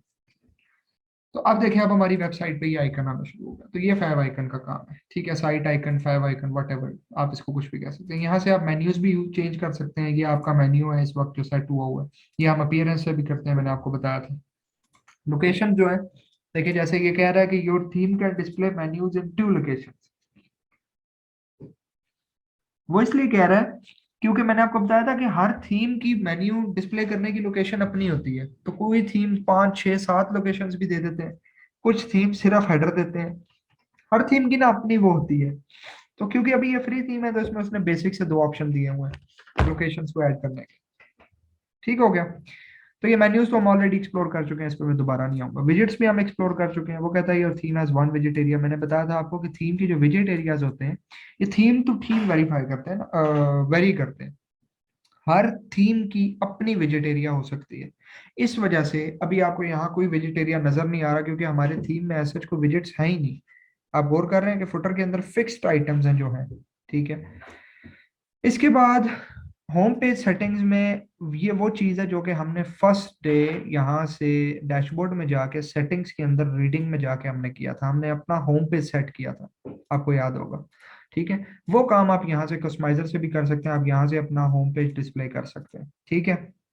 पोस्ट पेज भी कर सकते हैं। या फिर अगर आप चाहते हैं कि आपका जैसे ही आपकी वेबसाइट विजिट हो तो योर लेटेस्ट पोस्ट, जो कि बाय डिफॉल्ट पहले हुआ करता था हमारा लेटेस्ट थीम, तो वो ऐसे हो जाएगा। लेकिन हम चाहते हैं नहीं हमारा एक स्टैटिक पेज हो जो हमारा है। ये सिर्फ एक एग्जांपल दे रहा था आपको। इसके बाद हेडर एंड फुटर, ये इस थीम का अपना कस्टम वो है, ठीक है। इसकी आप सेटिंग्स यहाँ से चेंज कर सकते हैं हेडर एंड फुटर की। वो कहता है कि आप क्रॉस साइड हेडर और फुटर अपनी मर्जी का बना सकते हैं यहाँ से, ठीक है। मतलब थीम के अंदर से यहाँ से आप स्टाइल चेंज करके अपनी मर्जी का कस्टम हेडर बना सकते हैं। ये चीज मैं आपको जब हम प्रॉपर प्रोफेशनल थीम स्टार्ट करेंगे ना उसके अंदर ये प्रॉपर समझाऊंगा कि आप थीम को किस तरह से सेट कर सकते हैं और चेंज कर सकते हैं, ठीक है। इसमें अगर मैं भी आपको समझाऊंगा तो मकसद नहीं है। फॉर एग्जाम्पल चलो मैं आपको थोड़ा सा एक्सप्लेन करता हूँ। टाइपोग्राफी होती है टेक्स्ट की, ठीक है। तो अगर यहाँ टाइपोग्राफी की बात हो रही है, हम आते हैं अपने हेडर पे। हेडर पे आके हम कहते हैं जी हमें टैग लाइन नहीं चाहिए, बंद कर दो, ठीक है। अब जैसे वहां से हमने खत्म की थी तो यहाँ इसने ऑप्शन भी दे दिया। इसके बाद हम चाहते हैं जी कि हमारा जो साइट का लोगो है वो उसकी कोई विड्थ भी आप सेट कर सकते हैं अपनी मर्जी से, ये देखें, ठीक है। इसके बाद मेन्यू में अगर आप आ जाएं तो वो मेन्यू में हम ये सेट कर सकते हैं कि मेन्यू हॉरिजॉन्टल या ड्रॉप डाउन होना चाहिए। अगर ड्रॉप डाउन पे क्लिक करेंगे तो वो ये बन जाएगा, ये वाला, ठीक हो गया। इस तरह हम इसको कहते हैं हॉरिजॉन्टल। और हम कलर, हमें लेट्स सपोज नहीं पसंद, हम कलर मेन्यू को चेंज करके लेट्स सपोज ये कर रहे हैं कलर, ठीक है। सो ये आप, मैं आपको बल्कि दूसरी तरह दिखाता हूँ, इसको इस तरह करेंगे तो आपको ये देखें या ब्लूइश सा कलर नजर आ रहा है इस पे। तो यहाँ से आप, ये आपने मेन मेन्यू सेलेक्ट कर लिया, ठीक है। मेन मेन्यू पे आपने ये वाली चीजें इंप्लीमेंट की और फिर आप इसको यहाँ से ये देखें, इसके होवर्स को, इसके टॉगल के कलर्स, ये चीज़ें आप यहाँ से चेंज कर सकते हैं। इसके बाद अगर आप टाइपोग्राफी में आए तो आई एम श्योर कि आप इसके साइजेस को भी चेंज कर सकते होंगे, बट आई थिंक ये इस वक्त इम्प्लीमेंट यहाँ नहीं हो रहा। सो एनीवेज हमने इसकी एलिमेंटर की उस तरह से वो चीज़ें अभी फिलहाल देखनी भी नहीं है, क्योंकि हम एलिमेंटर को तो एज अ पेज बिल्डर ही यूज कर रहे हैं। और ये वाले ऑप्शंस जो है ये आप खुद कॉन्फ़िगर भी कर सकते हैं, इसको अपने हिसाब से आप कस्टमाइज करके देख सकते हैं। मैं आपको ये सारी चीज़ें एक प्रॉपर थीम के थ्रू बताऊंगा ताकि आप लोग कंफ्यूज ना हों डिफरेंट चीज़ों से। मैंने आपको बताया हर प्लगइन हर थीम के अपने ऑप्शंस होते हैं, और ये बिल्कुल भी पॉसिबल नहीं है कि आप लेक्चर्स के अंदर सारे थीम्स के ऑप्शंस और सारे थीम्स के प्लगइन्स के ऑप्शंस के जो है ना वो आप एक ही लेक्चर में देख लें। आपको कुछ हिंट्स और पॉइंट्स बताए जाएंगे, उनके हिसाब से आपने फिर अपनी कस्टमाइजेशन खुद करनी है। अपनी क्रिएटिविटी, हर बंदे की अपनी क्रिएटिविटी होती है, ठीक है। हर इंसान का माइंड डिफरेंट होता है, हर इंसान का माइंड अपने हिसाब से ऑपरेट करता है, ठीक है। सो इसलिए इस सेक्शन को हम यहाँ छोड़ देते हैं। इसके बाद इस कस्टमाइजर में एक बहुत मेजर सेक्शन है एडिशनल सीएसएस। ये अगर कुछ लोगों को सीएसएस आती है, सीएसएस एक लैंग्वेज है, मैंने आपको पहले दिन बताई थी, आपको याद होगा लेक्चर्स में, कि सीएसएस लैंग्वेज जो है वो स्टाइलिंग ऐड करती है। तो ये वर्डप्रेस ने फिर ये एडिशनल ऑप्शन दिया कि अगर कोई ऑप्शन आपको यहाँ नहीं मिल रहा मेरे डिजाइन में तो वो आप यहाँ ऐड कर दो। फॉर एग्जाम्पल ये जो मेन्यू है, फॉर एग्जाम्पल मुझे ना इसका वो नहीं मिला, मैं इसका फ़ॉन्ट साइज बड़ा करना चाहता था, मुझे उसका ऑप्शन नहीं मिला। तो मैं यहाँ से क्या करूंगा, इसको इंस्पेक्ट करूंगा, ठीक है। ये जस्ट मैं आपको ओवरव्यू दे रहा हूँ, ये हमारे कोर्स का हिस्सा नहीं है, जस्ट फॉर एग्जांपल, ठीक है। ये एक उसकी क्लास है मेगा मेन्यू आइटम। ये वो लोग जिनको सीएसएस समझ आती है ये उनको समझ आएगी। आप यहाँ से सीएसएस लिख के, और मैं कहता हूँ इसका फॉन्ट साइज जो है वो लेट्स सपोज 40 पिक्सल कर दो। तो और इसको नॉट इम्पोर्टेंट करते हैं। तो ये देखें उसने क्या किया, उसने थीम की सेटिंग्स को ओवरराइट करके, ये मैंने लेट्स सपोज इसको 25 पिक्सल करते हैं। उसने क्या किया, उसने थीम की सेटिंग्स को ओवरराइट कर दिया, और ओवरराइट करके उसने हमारी ये वाली कस्टम सीएसएस उठा ली। तो ये क्योंकि कोडिंग का हिस्सा है इसलिए मैं आपको ये इस वक्त ना तो हम इसको देखेंगे ना समझेंगे। हमें इस तरह की चीजें सारी हम कोशिश करेंगे कि हमें ऑप्शंस में मिलें। ये एडिशनल सीएसएस सिर्फ इसलिए इस्तेमाल करके दिखाई कि जिनको थोड़ा सा इसका आइडिया उनको पता चल जाए इसको यूज किस तरह करते हैं, ठीक हो गया। सो अभी हम इसकी ये खत्म करते हैं, यहाँ हमारा कोई मकसद ऐसा है नहीं। हमें कोशिश ये करनी होती है कि प्लगइन की अगर कोई चीज हमें चेंज करनी है तो उसकी हम सेटिंग्स ढूंढें। जैसे अगर हम इसका फॉन्ट साइज चेंज करना चाह रहे हैं तो मैं क्या करूंगा कि मैं इसके डैशबोर्ड पे, वर्डप्रेस के डैशबोर्ड पे जाऊंगा और इसकी मेगा मेन्यू में जाके इसकी मैं लेट्स सपोज जनरल सेटिंग्स में जाता हूँ। यहाँ उसने कहा G C S S output, okay, menu themes में आ जाता हूँ। ये देखें, अब थीम्स के अंदर उसने सारी चीजें आपको दी हुई हैं, आप सारी चीजें यहाँ से सेट कर सकते हैं। मेन्यू बार का कलर, अब ये देखें मेन्यू बैकग्राउंड है, वाइट नजर आ रहा है, ठीक है। मैं चाहता हूँ मुझे ब्लैक नहीं चाहिए, मुझे वाइट चाहिए, या लेट्स सपोज मुझे लाइट ग्रे चाहिए। और ये ग्रेडियंट एक्चुअली कि इससे किस तरफ जाए, मैं इन दोनों को ग्रे कर देता हूँ, ठीक है। इसके बाद मेन्यू का आइटम का फॉन्ट किस कलर का होना चाहिए, उसका साइज क्या होना चाहिए, यहाँ से देखिए अब मैं साइज बढ़ा सकता हूँ, मैं यहाँ 22 पिक्सल लिख लेता हूँ, ठीक है। ठीक है, होवर के ऊपर मैं क्या चाहता हूँ, मैं चाहता हूँ कि जब मेरा फॉन्ट आइटम का जो फॉन्ट है वो जब होवर हो, तो मतलब कि जो मेरा मेन्यू है, ये जो मेन्यू है, होवर का मतलब है जब इसके ऊपर कर्सर आए तो क्या हो। जब इसके ऊपर कर्सर आए तो इसका बैकग्राउंड जो है वो ट्रांसपेरेंट ही रहे, सो आइटम का बैकग्राउंड जो है वो ट्रांसपेरेंट ही रहे। और बल्कि हम इस तरह करते हैं, आइटम का कोई बैकग्राउंड लगा देते हैं, लेट्स सपोज मैं रेड में डार्क कलर्स इसलिए यूज कर रहा हूँ ताकि ना आपको इस चीज का आइडिया हो कि डार्क कलर्स जो होते हैं ना, वो प्रॉपर स्क्रीन पे नजर आते हैं कि किस जगह इंप्लीमेंट हुआ है। तो ये मैंने लेट्स सपोज एक डार्क कलर लगा दिया। और अब मैं जब इसको सेव चेंजेस करूंगा और मैं यहाँ से इसको रीलोड करता हूँ, तो आपको देखें मेन्यू में चेंजेस नजर आना शुरू हो गई, ये रेड हो गया, ठीक है। जो एक्टिव है वो ये हो गया, होवर के ऊपर देखेंगे उल्टा चल रहा है, ये देखें ब्लैक हो रहा है अब, ठीक है। आपको एक डिफरेंट मेन्यू का स्टाइल नजर आना शुरू हो गया, साइज भी इसका बड़ा हो गया। अच्छा, मेन्यू का बैकग्राउंड जो है, अच्छा इसके बाद हम आते हैं मेगा मेन्यूज के ऊपर। मेगा मेन्यूज का पैनल बैकग्राउंड, टाइटल का फ़ॉन्ट, टाइटल का कलर, मतलब आप देख रहे हैं कि कितने ज्यादा सेटिंग्स उस प्लगइन ने दी हुई हैं आपको ऑलरेडी। आप यहाँ से हर चीज इसकी सेट कर सकते हैं। जब फिर आप इसका मोबाइल मेन्यू भी सेट कर सकते हैं। अच्छा, ये जो कस्टमाइजर है इसके अंदर, ये नीचे इसके अंदर भी ऐसे रिस्पॉन्सिव के ऑप्शंस होते हैं जैसे एलिमेंटर में थे। तो हम यहाँ से मोबाइल पे जाके देख सकते हैं कि हमारा मोबाइल पे ये मेन्यू कैसा नजर आएगा। तो इस वक्त हमारा मोबाइल पे मेन्यू फॉर एग्जांपल ऐसा नजर आ रहा है, जो कि ब्लैक कलर का है, बहुत एक अजीब सा मेन्यू है, ठीक है। तो हम यहाँ से अगर इसको मोबाइल मेन्यू की सेटिंग में जाके और हम इसको यहाँ से ब्लैक के बजाय लेट्स सपोज इसको वो मैरून सा कलर दे देते हैं। मैं सिर्फ ये आपको समझाना चाह रहा हूँ कि आपको आइडिया हो जाए कि ये किस तरह चलता है। तो ये मैंने एक मैरून सा कलर दे दिया इसको, सेव किया। इसको अब हम देखते हैं कि ये मेन्यू के ऊपर किस तरह आता है।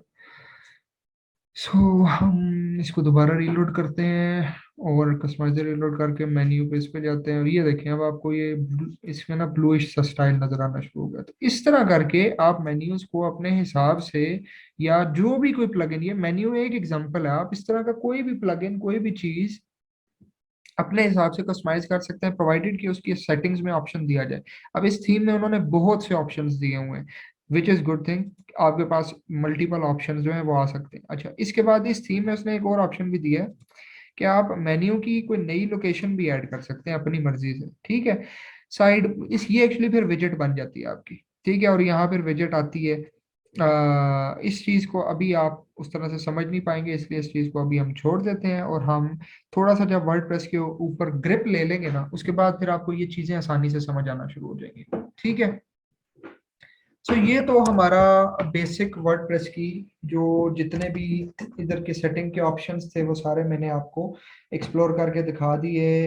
इसमें कोई ऐसा ऑप्शन ऐसा सच नहीं था जो कि कोई रह गया हो, लेकिन कुछ जो ऑप्शन मैंने आपको सेटिंग्स और टूल्स वाले छोड़ दिए हैं वो मैं आपको अब इसमें बताता हूँ। सेटिंग्स के अंदर से एक तो जनरल सेटिंग्स होती है ना आपके वर्डप्रेस की। जनरल सेटिंग्स के अंदर क्या होता है, जनरल सेटिंग्स के अंदर आप वर्डप्रेस का वही साइट टाइटल, टैग लाइन, उसका यूआरएल चेंज कर सकते हैं। लेकिन ये चेंज करना नहीं है, क्योंकि जब आप ये चेंज करेंगे ये डोमेन से लिंक होता है डायरेक्टली। ये हम तब यूज करेंगे जब हम वेबसाइट को लाइव करेंगे, तो मैं आपको एक्सप्लेन करूंगा। उसके बाद आप यहाँ से कुछ और सेटिंग रख सकते हैं कि साइट की लैंग्वेज क्या हो, साइट का टाइम जोन क्या होना चाहिए, मतलब कि ये साइट किस टाइम जोन को यूज करते हुए टाइमिंग डिस्प्ले करे। फिर उनका फॉर्मेट क्या है, वीक कब स्टार्ट होता है, ठीक है।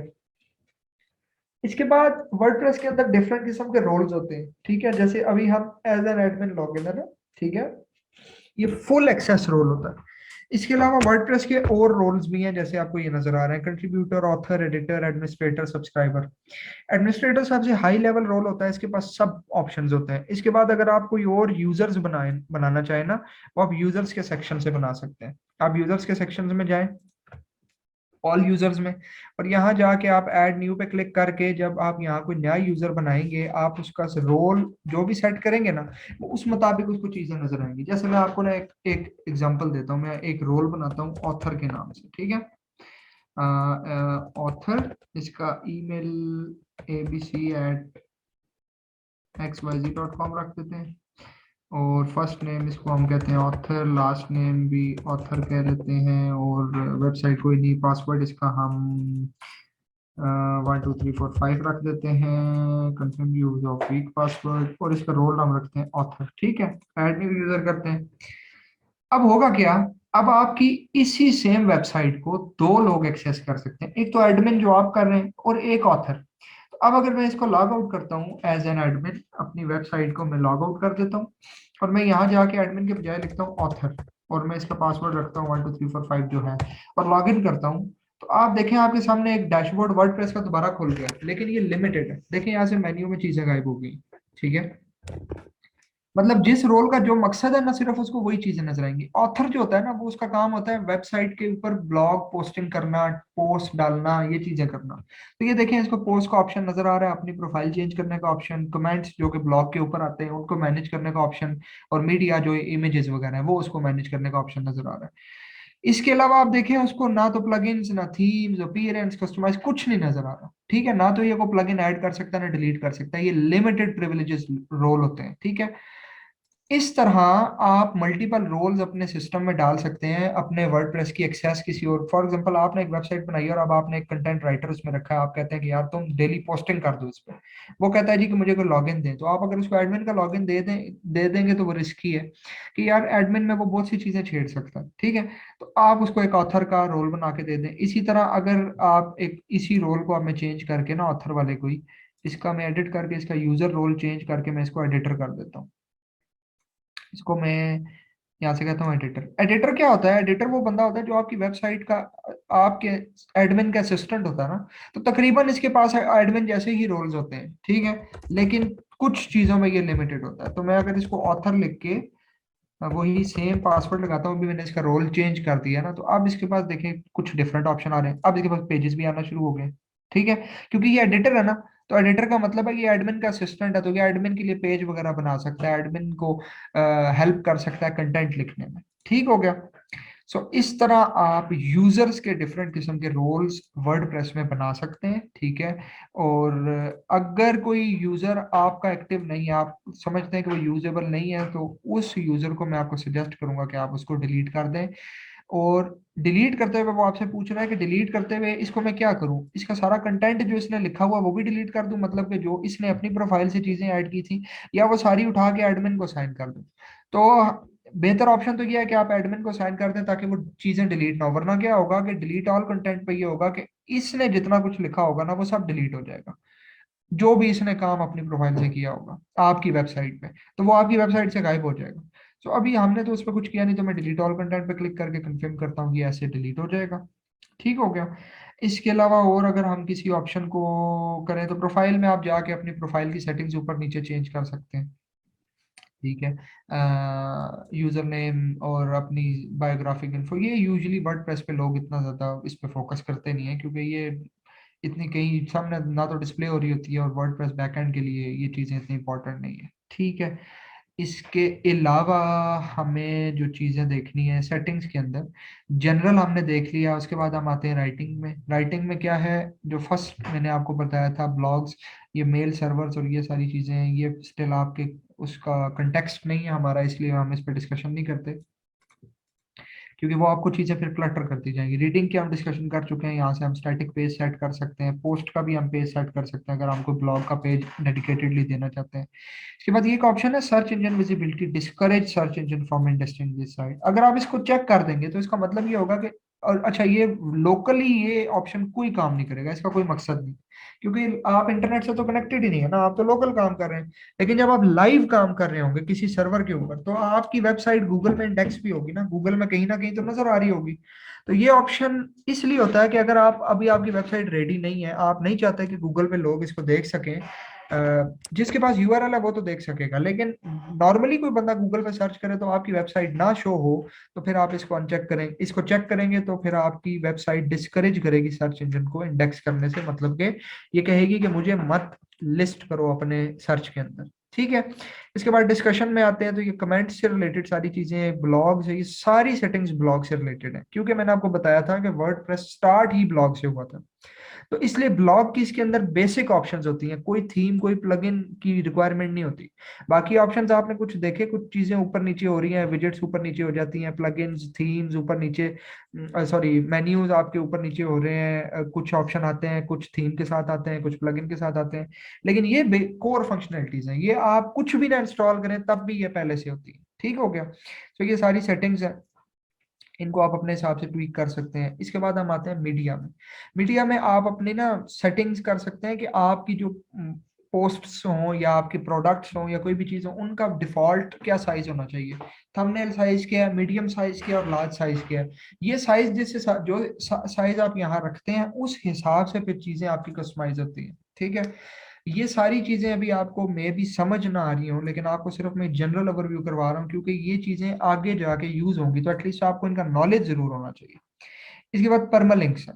परमालिंक्स क्या होते हैं कि आप अपनी वेबसाइट का ये वाला स्ट्रक्चर कंट्रोल कर सकते हैं कि जब ये, लेट्स सपोज कॉन्टैक्ट के पेज पे क्लिक किया है, तो ये स्लैश कॉन्टेक्ट आ रहा है। इस तरह अगर आप किसी पोस्ट पे क्लिक करें तो ये देखिए एक फॉर्मेट बन रहा है, 2022 9 3 और फिर आगे हेलो वर्ल्ड पोस्ट का टाइटल। ये आप यहाँ से सेट कर सकते हैं। आप चाहते हैं कि यार ये इतना लंबा टाइटल ना है, सीधा सीधा ना सिर्फ 1 2 3 लिखा है, मतलब उसकी आईडी आ जाए, तो आप प्लेन पे क्लिक करके सेव चेंजेस करेंगे, और आप जब अब रीलोड करने के बाद इसको रीलोड कर देते हैं हम, और अब जब आप इस पोस्ट को विजिट करेंगे तो अब ये देखेंगे बिल्कुल छोटा सा आ गया। लेकिन मैं इसको रिकमेंड नहीं करता, ये अच्छा नहीं है। आप डे एंड नेम या डायरेक्ट पोस्ट नेम, मतलब आप चाहते हैं कि सिर्फ पोस्ट का नाम आ जाए, मुझे नहीं साथ डेट वगैरह चाहिए, तो पोस्ट नेम पे आप क्लिक करके सेव करें और इसको रीलोड करें, तो अब आप ये देखें सिर्फ पोस्ट का नाम आ रहा है। तो यूआरएल छोटा हो गया ना, यूआरएल इसलिए छोटा करते हैं कि ताकि इरिटेशन ना हो, और एसईओ में ये आपको हेल्प करता है। ठीक है। ये चीजें आगे जाके आपको काम आएंगी, आपको आहिस्ता आहिस्ता आगे इन चीजों की समझ आना शुरू होगी कि एसईओ क्या चीज है और बाकी सारी चीजें। ठीक है। उसके बाद प्राइवेसी है। प्राइवेसी की उसके अंदर आप सिंपली एक ये वर्डप्रेस में पहले नहीं होता था, लेकिन बाद में ना कुछ कंट्रीज में ये लॉ बन गया कि आपकी वेबसाइट में प्राइवेसी पॉलिसी का पेज और टर्म्स एंड कंडीशंस का पेज लाजमी होना चाहिए। वर्डप्रेस ने इस फीचर को डिफॉल्ट फीचर दे दिया कि आप अपना प्राइवेसी पॉलिसी बना सकते हैं, कि हम आपकी प्राइवेसी को किस तरह यूज करेंगे। जैसे फेसबुक गूगल वगैरह कहीं भी आप देखते हैं तो वो आपसे एक एग्रीमेंट एक्सेप्ट करवाते हैं, उसको कहते हैं प्राइवेसी पॉलिसी। तो ये वो उस काम के लिए, यहाँ से आप उसका पेज क्रिएट भी कर सकते हैं, और अगर वो क्रिएटेड है तो उसको आप यूज कर सकते हैं यहाँ से। ठीक है। इसके अंदर फिर आप चीजें सर्च करेंगे तो आपका फ्रंट एंड पे प्राइवेसी पॉलिसी जहाँ रिक्वायर्ड होगा वहां वो नजर आना शुरू हो जाएगा। ठीक है। ये आपकी बेसिक इस वर्डप्रेस की जो कोर की सेटिंग्स हैं वो है। इसके बाद टूल्स में हम आ जाते हैं। टूल्स इतना इंपॉर्टेंट नहीं है, बहुत रेयरली यूज होता है, इसलिए मैंने इसको सबसे आखिर में रखा। टूल्स में क्या है, इसके अंदर सबसे पहले हम देखते हैं हमारे पास अवेलेबल टूल्स कौन से हैं। ठीक है। हमारे पास क्या है, कैटेगरीज एंड टैग कन्वर्टर है। ये क्या है कि अगर आपके पास कोई पुराने वर्डप्रेस की कोई वेबसाइट है, ठीक है, उनकी कोई चीजें रहती थी आपके पास, या आपने उसको माइग्रेट किया न्यू वेबसाइट में, तो आप उसको कन्वर्ट कर सकते हैं। इसके बाद आप इंपोर्ट कर सकते हैं। ठीक है। इंपोर्ट ये चीजें आप कर सकते हैं। आप वर्डप्रेस की post pages comments custom fields categories tags ये सारी किसी और वेबसाइट से इंपोर्ट कर सकते हैं। मतलब लेट्स सपोज आपकी ये वेबसाइट है, इसके अंदर 100 कैटेगरीज बनी हुई हैं, आप चाहते हैं यही सारी 100 कैटेगरीज किसी और पेज पे आ जाए, किसी और वेबसाइट पे आ जाए। मीन टू से कि आपने कोई और नई वेबसाइट बनाई है, ठीक है, उसके ऊपर आ जाए, तो आप क्या करेंगे, आप सबसे पहले तो आपने ये इंस्टॉल करना है वर्डप्रेस वाला ना इंपोर्टर। ठीक है। इंपोर्ट भी इंस्टॉल कर लें, बल्कि इंपोर्ट यानी इंस्टॉल करते हैं इसको हम, मैं आपको इस तरह समझाता हूँ कि हम दो वेबसाइट खोल लेते हैं, एक ये है और एक और मेरे पास एक वेबसाइट सेटअप हुई हुई है localhost/wp पे, अगर ओपन हो जाए तो। हाँ जी, ये भी एक और वेबसाइट थी, सेटअप की थी मैंने कभी। आप इस तरह मल्टीपल वेबसाइट सेटअप कर सकते हैं। अच्छा, ये भी मुझे लास्ट टाइम क्वेश्चन आया कि आप मल्टीपल वेबसाइट किस तरह सेटअप कर सकते हैं, तो वो भी मैं आपको अभी समझाता हूँ। मल्टीपल वेबसाइट जो है वो कोई बड़ी साइंस नहीं है। सिंपली आपने उसी तरह अपने जैम्प के उसमें जाना है, जिस भी डायरेक्टरी में है जैम्प, ठीक है। उसके बाद आपने उसमें फोल्डर में जाना है, एच टी डॉक्स में जाना है। एच टी डॉक्स के अंदर मैंने आपको बताया, अब मेरे तो बहुत ज्यादा फोल्डर्स हैं, डिफरेंट वेबसाइट्स हैं, आप इग्नोर करें। आपका इसमें बिल्कुल सादा सा एक फोल्डर आएगा, जैम्प वर्डप्रेस, और बाकी कुछ छोटी मोटी और फाइलें होंगी। तो आपने अगर एक और वेबसाइट बनानी है तो आप इसी जगह पे एक और नया फोल्डर क्रिएट कर लें, राइट क्लिक करें, इधर से न्यू में जाएं, फोल्डर पर क्लिक करें और एक और न्यू कोई फोल्डर क्रिएट कर लें, let's suppose WP2 for example, ठीक है। इसके अंदर नए सिरे से उसी तरह ही आपने वही पूरा प्रोसेस रिपीट करना है जो हमने फर्स्ट टाइम किया था। जैसे कि मैं आपके सामने एक वेबसाइट को ना सेटअप करने की कोशिश करता हूँ, ठीक है। मैं ये WP2 फोल्डर मैंने एक बना दिया, ठीक है। वर्ड प्रेस भी मेरा इधर ही पड़ा हुआ था, ठीक है। WP2 फोल्डर में मैं आप सेटअप करने की कोशिश करता हूँ वेबसाइट, तो मैं क्या करूंगा, मैं उसी तरह ही डाउनलोड वर्डप्रेस पे जाऊंगा, या आपके पास अगर जिप फाइल पड़ी हुई है तो आप उसी को यूज कर सकते हैं। मेरे पास वो नहीं पड़ी तो मैं उसको दोबारा से डाउनलोड करूंगा, ठीक है। और ये डाउनलोड हो जाएगी तो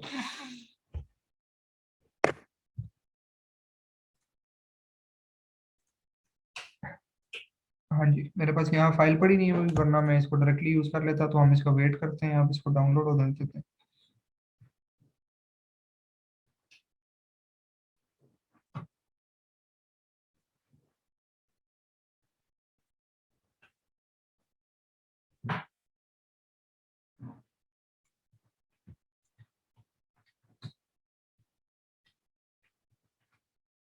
ओके, तो ये फाइल मेरे पास डाउनलोड होगी। इस फाइल को यहाँ से मैं कट या कॉपी जो भी आप करना चाहें करके, आप एच टी डॉक्स में वापस उसी जगह जाएंगे। मैंने ये क्विक लिंक बनाया हुआ है, आप अपनी मर्जी से उधर से बेशक पूरा पाथ फॉलो करते हुए, जो वर्क ड्राइव, जो ड्राइव की ड्राइव है उसके अंदर, जो जैम का फोल्डर उसके अंदर एच टी डॉक्स उसके अंदर, यहाँ एच टी डॉक्स के अंदर बस ये याद रखना है, एच टी डॉक्स के अंदर मजीद किसी फोल्डर में नहीं डालना। एच टी डॉक्स के अंदर डायरेक्टली आपका अपना ही फोल्डर होना चाहिए जो वर्ड का है। जैसे अभी हमने एच टी डॉक्स के अंदर फोल्डर बनाया था WP2, ठीक है। तो ये फोल्डर है WP2, इस पे क्लिक करें और इसके अंदर इस फाइल को पेस्ट करके, इसको राइट क्लिक करके आपने करना है एक्सट्रैक्ट हेयर, अगर तो आपके पास विन जिप है तो। वरना फिर आप एक्सट्रैक्ट ऑल के बटन पे क्लिक कर सकते हैं, विंडोज भी आपको ऑप्शन देती है ये, ठीक है, एक्सट्रैक्ट ऑल का। अच्छा, इसमें एक प्रॉब्लम एक ये होगी कि पहली बार तो जब हमने किया था तो हमने डायरेक्टली इसको जैम के एचटी डॉक्स में एक्सट्रैक्ट किया था, तो वर्डप्रेस का फोल्डर बन गया था। अब हम एक और वेबसाइट सेटअप कर रहे हैं जो कि हम वर्डप्रेस के नाम से नहीं, हमने उसका फोल्डर WP2 रखा है। तो यहाँ तो फोल्डर के अंदर फोल्डर बन गया, तो इसलिए हम इसको खोलेंगे, इसके अंदर की सारी फाइल्स को कंट्रोल A करके कॉपी करेंगे, फिर कंट्रोल X से कट करेंगे और बैक करके इसको यहाँ एक बार में WP2 फोल्डर के अंदर इसको कंट्रोल V करके पेस्ट कर देंगे। मतलब ये आपने याद रखना है कि जो आपका जैम्प का एच टी डॉक्स का फोल्डर है उसके अंदर जब आपने जो नई वेबसाइट का फोल्डर बनाया है उसको जब आप खोलें तो आपको डायरेक्टली फाइल्स नजर आनी चाहिए, ना कि आपको उसके अंदर फिर एक मजीद वर्डप्रेस का फोल्डर नजर आए। अगर ऐसा होगा तो फिर आपकी वेबसाइट नहीं चलेगी। तो अब आप इस वर्डप्रेस के फोल्डर को डिलीट कर दें। इधर से ये वर्डप्रेस की जिप फाइल भी बेशक आप डिलीट करना चाहें तो कर सकते हैं। इसके बाद अब यहाँ का काम खत्म। अब हमने दूसरा स्टेप वही लोकल और स्लैश PHP में एडमिन। PHP में एडमिन अगेन आपकी इतनी बड़ी नहीं होगी, आपकी एक दो वेबसाइट, दो तीन डेटाबेसेस आ रही होंगी। यहाँ से अब हमने उसी तरह डेटाबेसेस पे क्लिक करना है और यहाँ से न्यू डेटाबेस क्रिएट करनी है। लेट्स सपोज मैं WP2 ही कह देता हूँ, उसको क्रिएट कर दें। क्रिएट करने के बाद आपने डायरेक्टली आप अपने नई वेबसाइट, जो दूसरी वेबसाइट है उसको विजिट किस तरह करना है, आपने लिखना है लोकल होस्ट स्लैश जो आगे फोल्डर का नाम था जो आपने वहां पीछे रखा है जैम्प में, WP2 रखा है तो हम WP2 फोल्डर का नाम रखा है। इसके बाद इंटर प्रेस करेंगे तो आपके सामने एक और नई फ्रेश वेबसाइट इंस्टॉलेशन के लिए आ जाएगी, जैसे ये पूरा सेटअप होता है। तो हम इसको इस तरह जल्दी जल्दी कंटिन्यू करते हैं। ये मैं प्रोसेस को बार बार रिपीट नहीं करूंगा, ये ऑलरेडी हम पहले कर चुके हैं, ठीक है। सो हम इसको जल्दी जल्दी यहाँ इंस्टॉल करते हैं और ये हमारा इंस्टॉल हो गया, ठीक है। और अब हम यहाँ से WP2 में जाते हैं ओके, इसको क्या हो गया?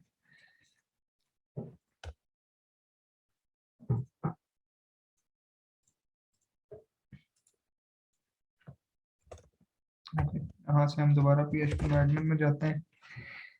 इस तरह के देखें, जब आप काम करते हैं तो इश्यूज आते हैं। तो मुझे आप लोगों में से कोई भी बंदा, कोई सिवाय एक दो लोगों के, मुझे किसी बंदे का कभी मैसेज नहीं आया। दैट मीन्स कि या तो आपको कोई इशू आ ही नहीं रहा, या आपको इशू आ रहा है और आप बता नहीं रहे।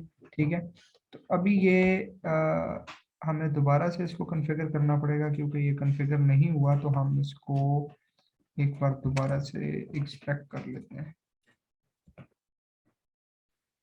WP2 में, क्योंकि वो पीछे डेटाबेस इंस्टॉल नहीं हुई। सो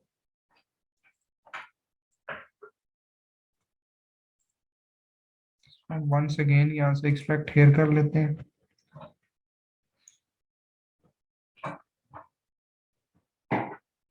और ये जब हो जाए तो इसको X करके उसी तरह ही बाहर निकालेंगे, Ctrl+X करके सारी फाइल्स बाहर आ जाएंगी। वर्डप्रेस का फोल्डर हम डिलीट कर देंगे। और अब हम इसको दोबारा एक्सेस करने की कोशिश करते हैं। तो दोबारा हमारा कॉन्फ़िगरेशन पे आ गया, कंटिन्यू किया, let's go, database name WP2। ठीक है, और यूजर नेम रूट था, पासवर्ड कोई भी नहीं था, लोकल होस्ट ओके। पिछली बार मैंने आई थिंक ये डेटाबेस का नेम चेंज नहीं किया था। तो अब हम इसको रन था इंस्टॉलेशन करते हैं। अब ये साइट टाइटल पूछ रहा है उसी तरह ही, तो इसको मैं कहता हूँ लेट्स सपोज ये WP2 है। यूजर नेम इसका हम रख लेते हैं WP2 ही रख लेते हैं, ताकि हमें ना WP2 एडमिन, ताकि हमें कंफ्यूजन ना रहे। ठीक है, और ईमेल ABC या कुछ भी रख सकते हैं आप, क्योंकि ये लोकल है बाद में। लेकिन आप इधर अपनी प्रोफेशनल अपनी ईमेल रखें, ताकि आपको इसकी वर्डप्रेस की ईमेल्स भी पता लगे कौन कौन सी आती हैं। तो ये हमारा WP2 भी कन्फिगर हो गया। तो आप देखिए हमारे पास दो वेबसाइट कन्फिगर होगी। अच्छा, एक काम मुझे और करना पड़ेगा, मैंने वो गलती से वर्डप्रेस की दूसरी फाइल इंस्टॉल कर दी थी, सो वो मुझे डिलीट करनी पड़ेगी। सो फर्स्ट ऑफ ऑल पहले ज़रा मैं वो डिलीट कर लूँ।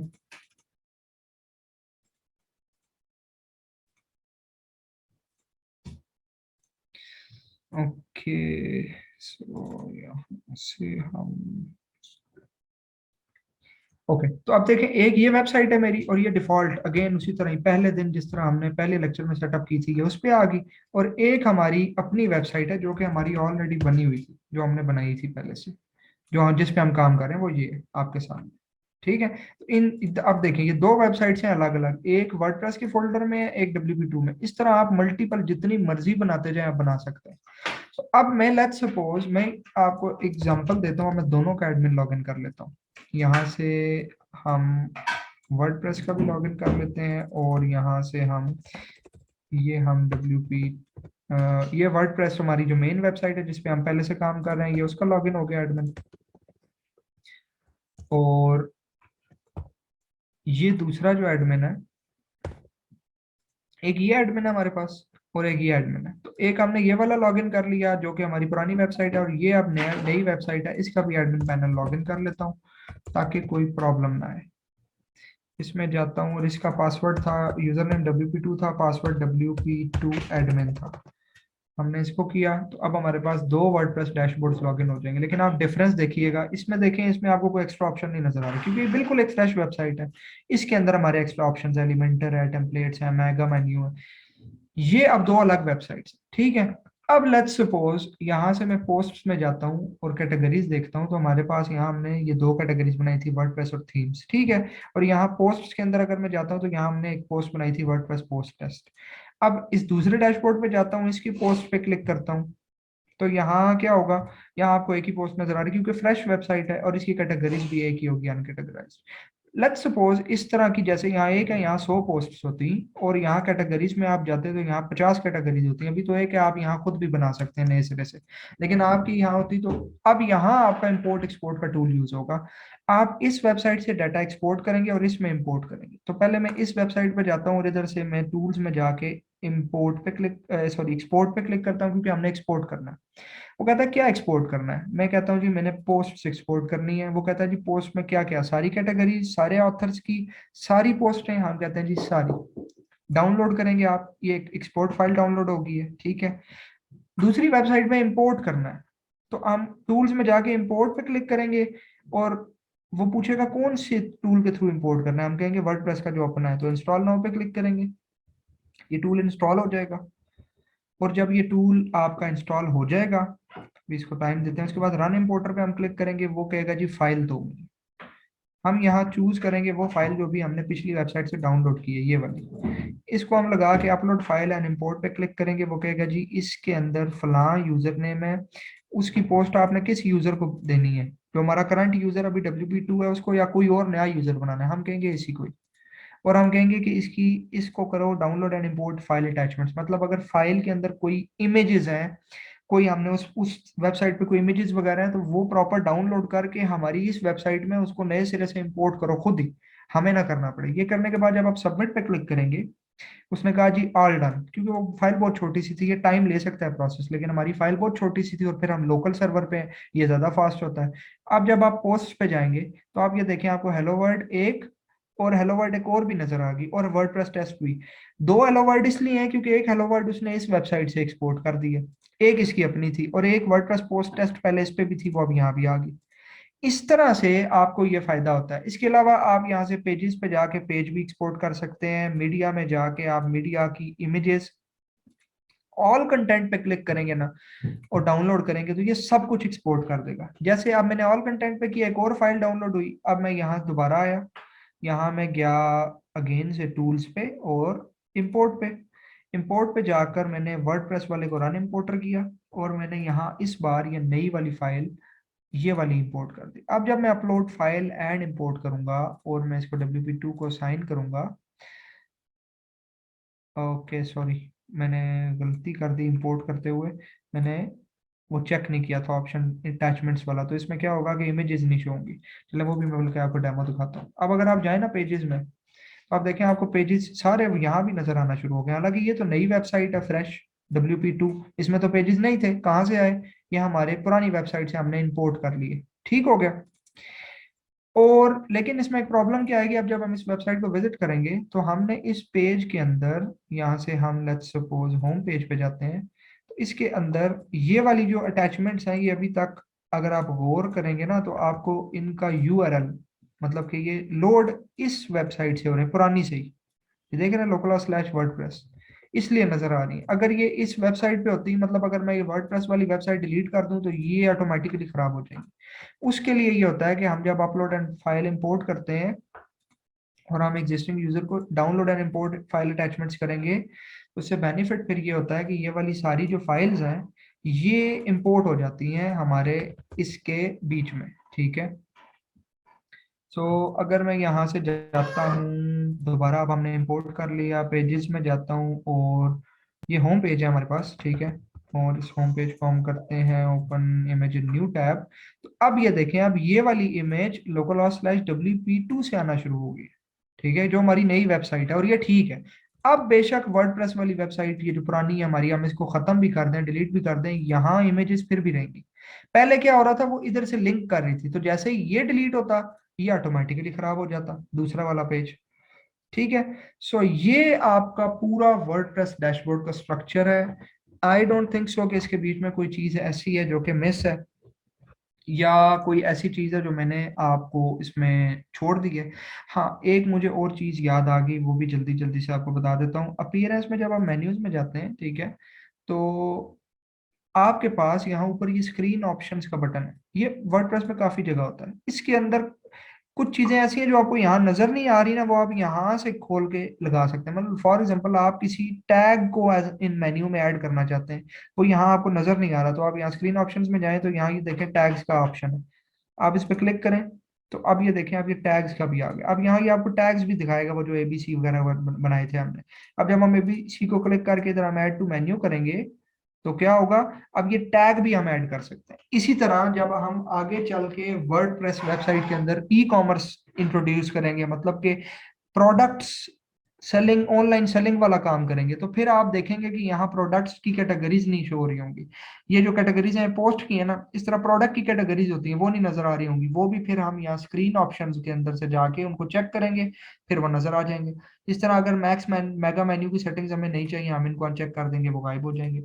इस तरह ये स्क्रीन ऑप्शंस जो है ये हर पेज पे अपने होते हैं, ठीक है। अब मेन्यू पे, मेन्यू से रिलेटेड आ रहे हैं, अगर आप पेजेस के सादे उस पर चले जाएं, लेट्स सपोज मैं सादा पेजेस पेजेस के ऑप्शन पे चला जाता हूँ।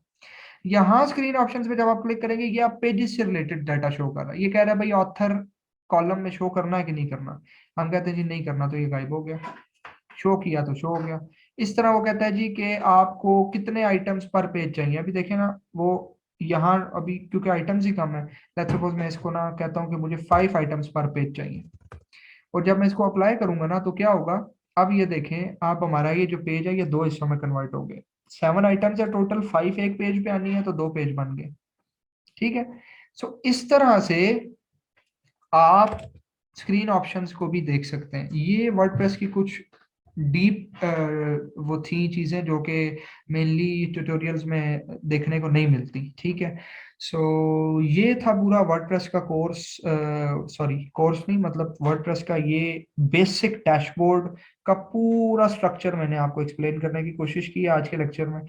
आई एम श्योर कि आपको ये चीजें समझ आ गई होंगी, और मल्टीपल वेबसाइट सेटअप करने का भी तरीका आपको समझ आ चुका होगा, ठीक है। सो अब आपके मजीद अगर कुछ क्वेश्चंस होते हैं, कोई इश्यूज होते हैं, कोई प्रॉब्लम आपको आ रहा है वर्डप्रेस को सेटअप करने में, उसके एग्जाम में, या इस डैशबोर्ड के अंदर कोई चीज ऐसी नई आपने एक्सप्लोर की है जो आपको नहीं समझ नहीं आ रही कि क्या चीज है, इस तरह की कोई भी चीजें हैं, तो वो आप मुझसे उस पे ग्रुप पे जरूर डिस्कशन कर सकते हैं, ठीक है। और आप उसको आप पूरा वीक प्रैक्टिस करें।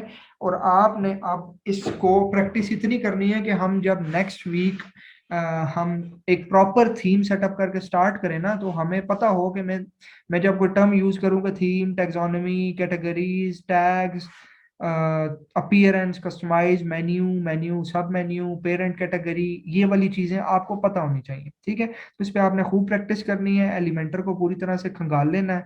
इसके बाद अब आप जो थीम इंस्टॉल करेंगे, मैंने आपको पहले दिन, पहले या दूसरे लेक्चर में ये बात भी बताई थी कि हमारे पास दो किस्म के होते हैं बिल्डर्स, पेज बिल्डर्स। एक वो जो कि इंडिपेंडेंट होता है, एक वो जो थीम के साथ आता है, जैसे ये एलिमेंटर है या इंडिपेंडेंट बिल्डर है, इसका थीम से कोई लेना देना नहीं है। ये हमने किसी भी थीम के साथ इंस्टॉल किया और हम यूज कर रहे हैं, ठीक है। ये बहुत अच्छा पेज बिल्डर है, मैं इसका बहुत बड़ा खुद भी फैन हूँ।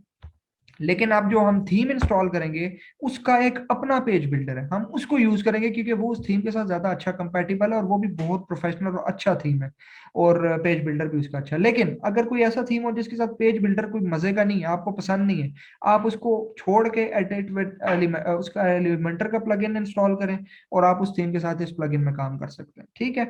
ये मैं आपको नेक्स्ट थीम में डेमो भी करके दिखा दूंगा, उसका पेज बिल्डर अपना भी यूज करके दिखाऊंगा उस थीम का, उसको प्रॉपर हम सेटअप करेंगे, सेटअप करके यूज करके पेजेस बनाएंगे, और हम एक प्रॉपर वेबसाइट का सेटअप स्टार्ट करेंगे नेक्स्ट क्लास से, ठीक हो गया। सो अब हम अपने लेक्चर को यहीं क्लोज करते हैं, और फिर इंशाल्लाह हम नेक्स्ट लेक्चर में आप एक प्रॉपर वेबसाइट को स्टार्ट करेंगे। मीनवाइल मैं अगेन ये कहूँगा, आप प्लीज़ अपनी प्रैक्टिसेस को जारी रखें और प्रैक्टिस करते रहें, ठीक है। और पूरे वीक में प्रैक्टिस करके क्वेश्चन और आंसर्स जो कोई हो वो आप करते रहें, ये अपॉर्चुनिटी आपको कोर्स के बाद नहीं मिलेगी, ठीक है। आप जितने भी आपके पास इस वक्त क्यूरीज आती हैं, जब आप प्रैक्टिस करेंगे तो क्यूरीज आएंगी, ऐसा हो ही नहीं सकता कि फर्स्ट टाइम आप काम करें और आपके पास क्यूरीज ना आए, ठीक है। इट्स नॉट पॉसिबल अनटिल के या तो आपको बिल्कुल सब कुछ समझ आ गया, या फिर आपको कुछ भी समझ नहीं आया, ठीक है। इन दोनों सूरतों में ही क्वेश्चंस नहीं होते, दरमियाने रास्ते में हमेशा क्वेश्चंस आते हैं, ठीक है। सो प्रैक्टिस करें और चीज़ें पूछें, ताकि आपको नई नई चीज़ें सीखने को मिलें और आप चीज़ों को एक्सप्लोर करें। और वर्डप्रेस अब आपको पूरी तरह से सेटअप करके यूज करना आना चाहिए, उसका डैशबोर्ड। अब हम वर्डप्रेस को छोड़ के वर्डप्रेस के थीम और थीम की डिटेल और डीप उसमें जाएंगे। वर्डप्रेस का जितना मैंने आपको बेसिक इंफॉर्मेशन देनी थी, जो डैशबोर्ड को यूज करने का तरीका था, जो सारी चीजें थी वो आपको बता दी हैं। वर्डप्रेस इतना ही था, अब वर्डप्रेस के थीम्स हैं, और वर्डप्रेस को यूज करते हुए डिफरेंट चीजें बनाना है, ठीक है। तो हम वो प्रैक्टिकली नेक्स्ट लेक्चर से ये चीज शुरू करेंगे। सो कीप प्रैक्टिसिंग, और मिलते हैं इंशाल्लाह नेक्स्ट लेक्चर में। ओके, अल्लाह हाफिज।